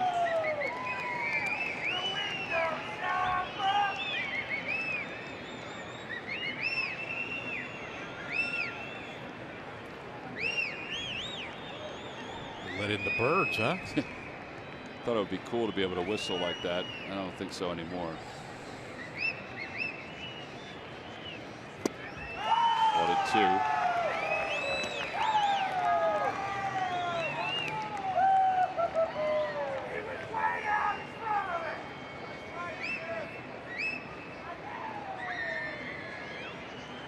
It was a lot more fun than when you're not playing well and you're playing in the vet because it was enclosed, so you can hear. Not only can you hear it, it echoes so you can hear it again. There is some truth to that. 2-2. Yeah, I mean, if you don't want to hear it once, twice is just as good, huh?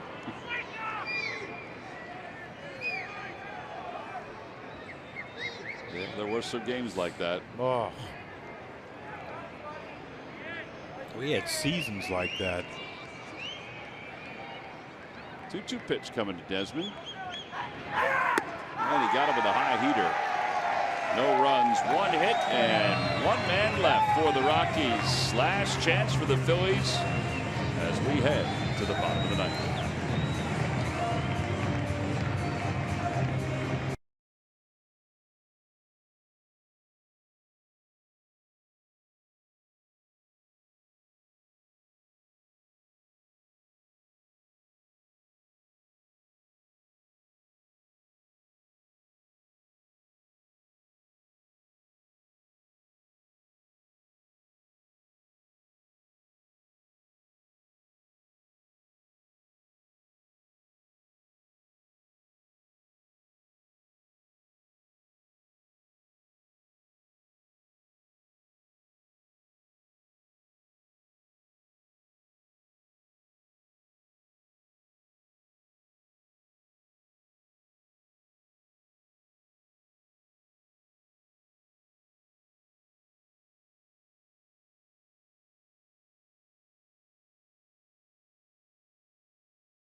Presented by Cure Auto Insurance. Michael Barkan, Ricky Metallico are standing by.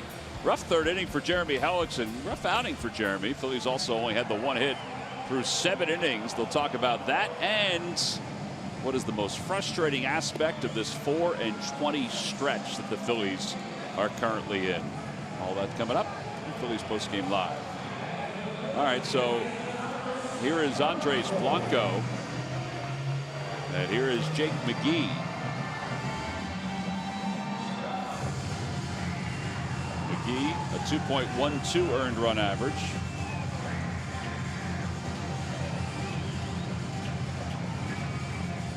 Saw him in game 1 of this series. Tomorrow the Phillies will be back at it. It's a 1:05 first pitch here at Citizens Bank Park. Vince Velasquez against Tyler Anderson. A little day baseball in about 45 minutes or so from here in Trenton, where the Reading Titans are playing the Thunder tomorrow. That's 10:30 start. You want to catch a couple innings, Johnny? 10:30 in the morning? Yes. Do they not like them? I think they like all the camps that are going to be there, or schools that are going to be there.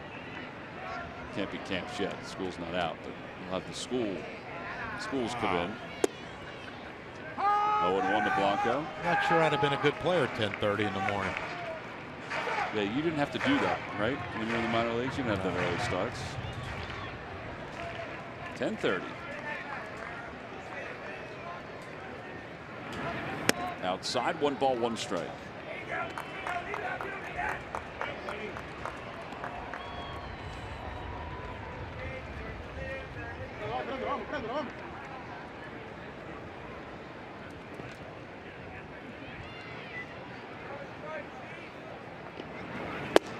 At the knees, 1-2.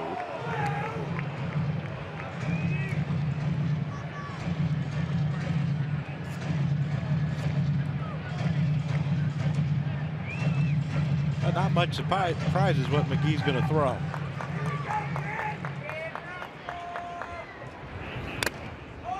That one got a piece of Walters.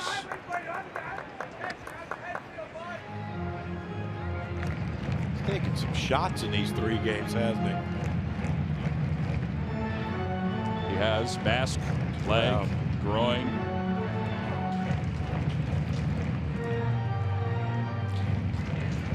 One and 2 to Blanco.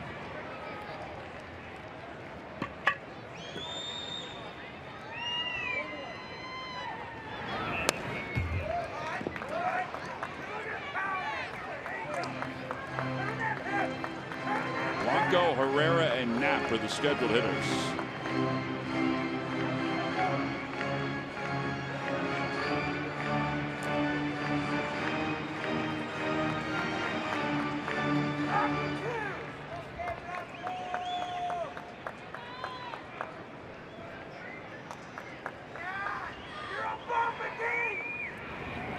Outside, 2-2.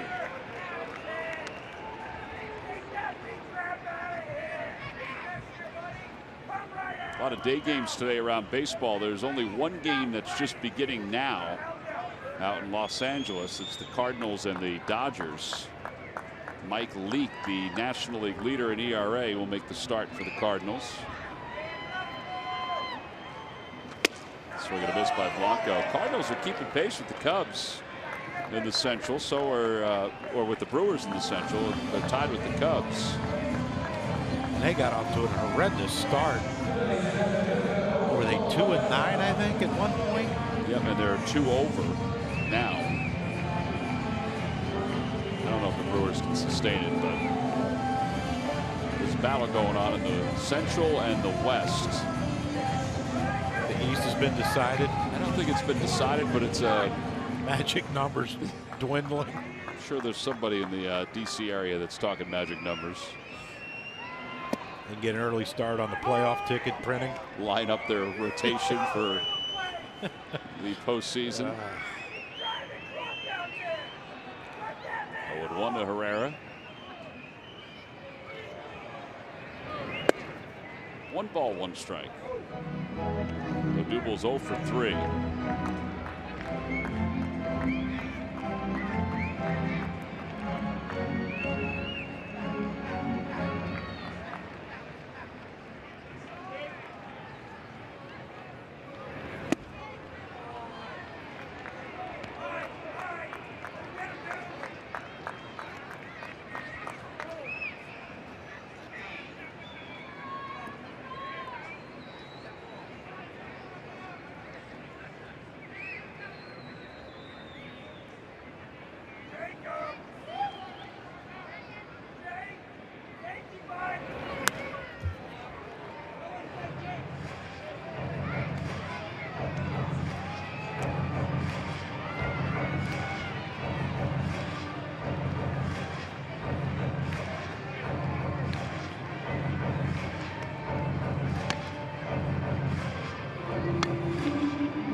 Outside, 2-2.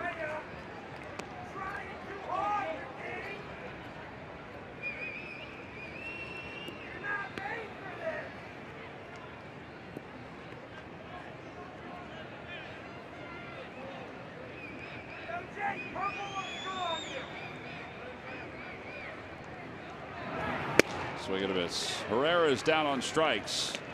So 2 outs here in the 9th inning. Man, the amount of strikeouts that the Rockies bullpen is amassing in this series alone is incredible. We talked about McGee, the great fastball, mid-90s fastball, and up and away to a double. And they swing through, and another punch out for the bullpen of the Rockies.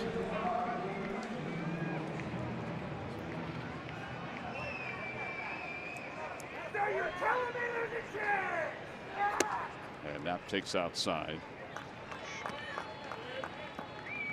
Was it over when the Germans bombed Pearl Harbor?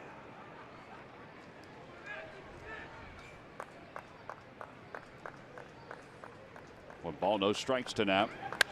Out of play. And it's 1-1.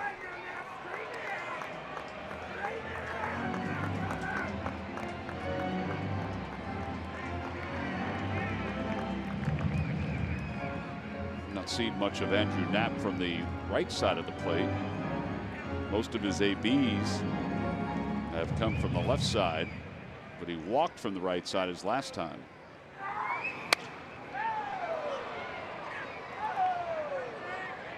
One and two.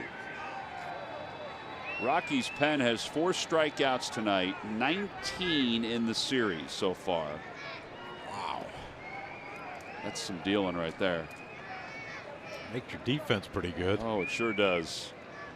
In this game alone, the only guy to make a play defensively is the right fielder, Carlos Gonzalez. He has 1 fly ball out.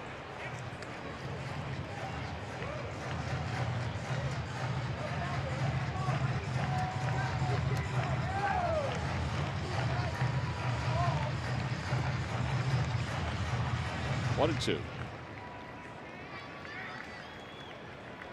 Now save one for Sean this year. He's feeling it. Look at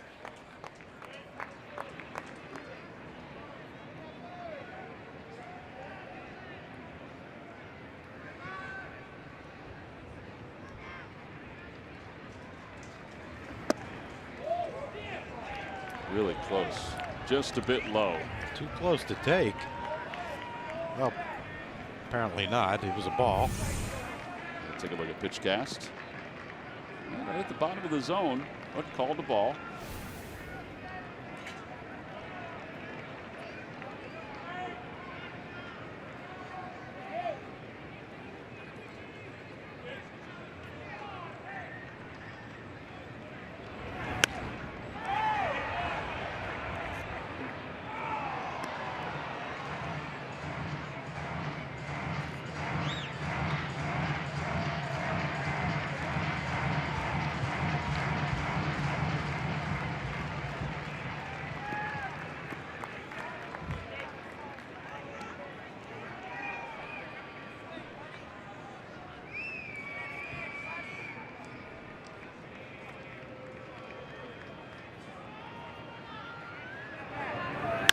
To the right side, that should do it. Desmond bobbles for a moment, flips to McGee, and the ball game is over.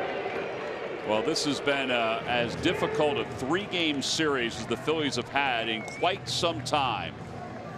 Tonight they lose it 7-2. They were down 7-0 before a 2-run home run at least gave them some runs. But Bud Black's team has been absolutely dominant in this series so far, and there's still 1 game to go. Our Chevrolet player of the game, you know, we think about the offense, but Tyler Chatwood allowed 1 hit in 7 innings. Yeah, he was effectively wild. Great fastball, though. It stayed in the mid-90s, and the breaking ball, he got a couple strikeouts looking with that breaking ball, but he had great movement on his pitches, a lot of ground ball outs when they did put the ball in play, and that's why Tyler Chatwood is our player of the game. Jeremy Hellickson lost tonight for just the second time this year. The Phillies are now 8-2 in games that he has pitched. Chatwood gets the win. He's 4-6. And the Phils have dropped 3 straight to the Rockies, but the losing streak is longer than that.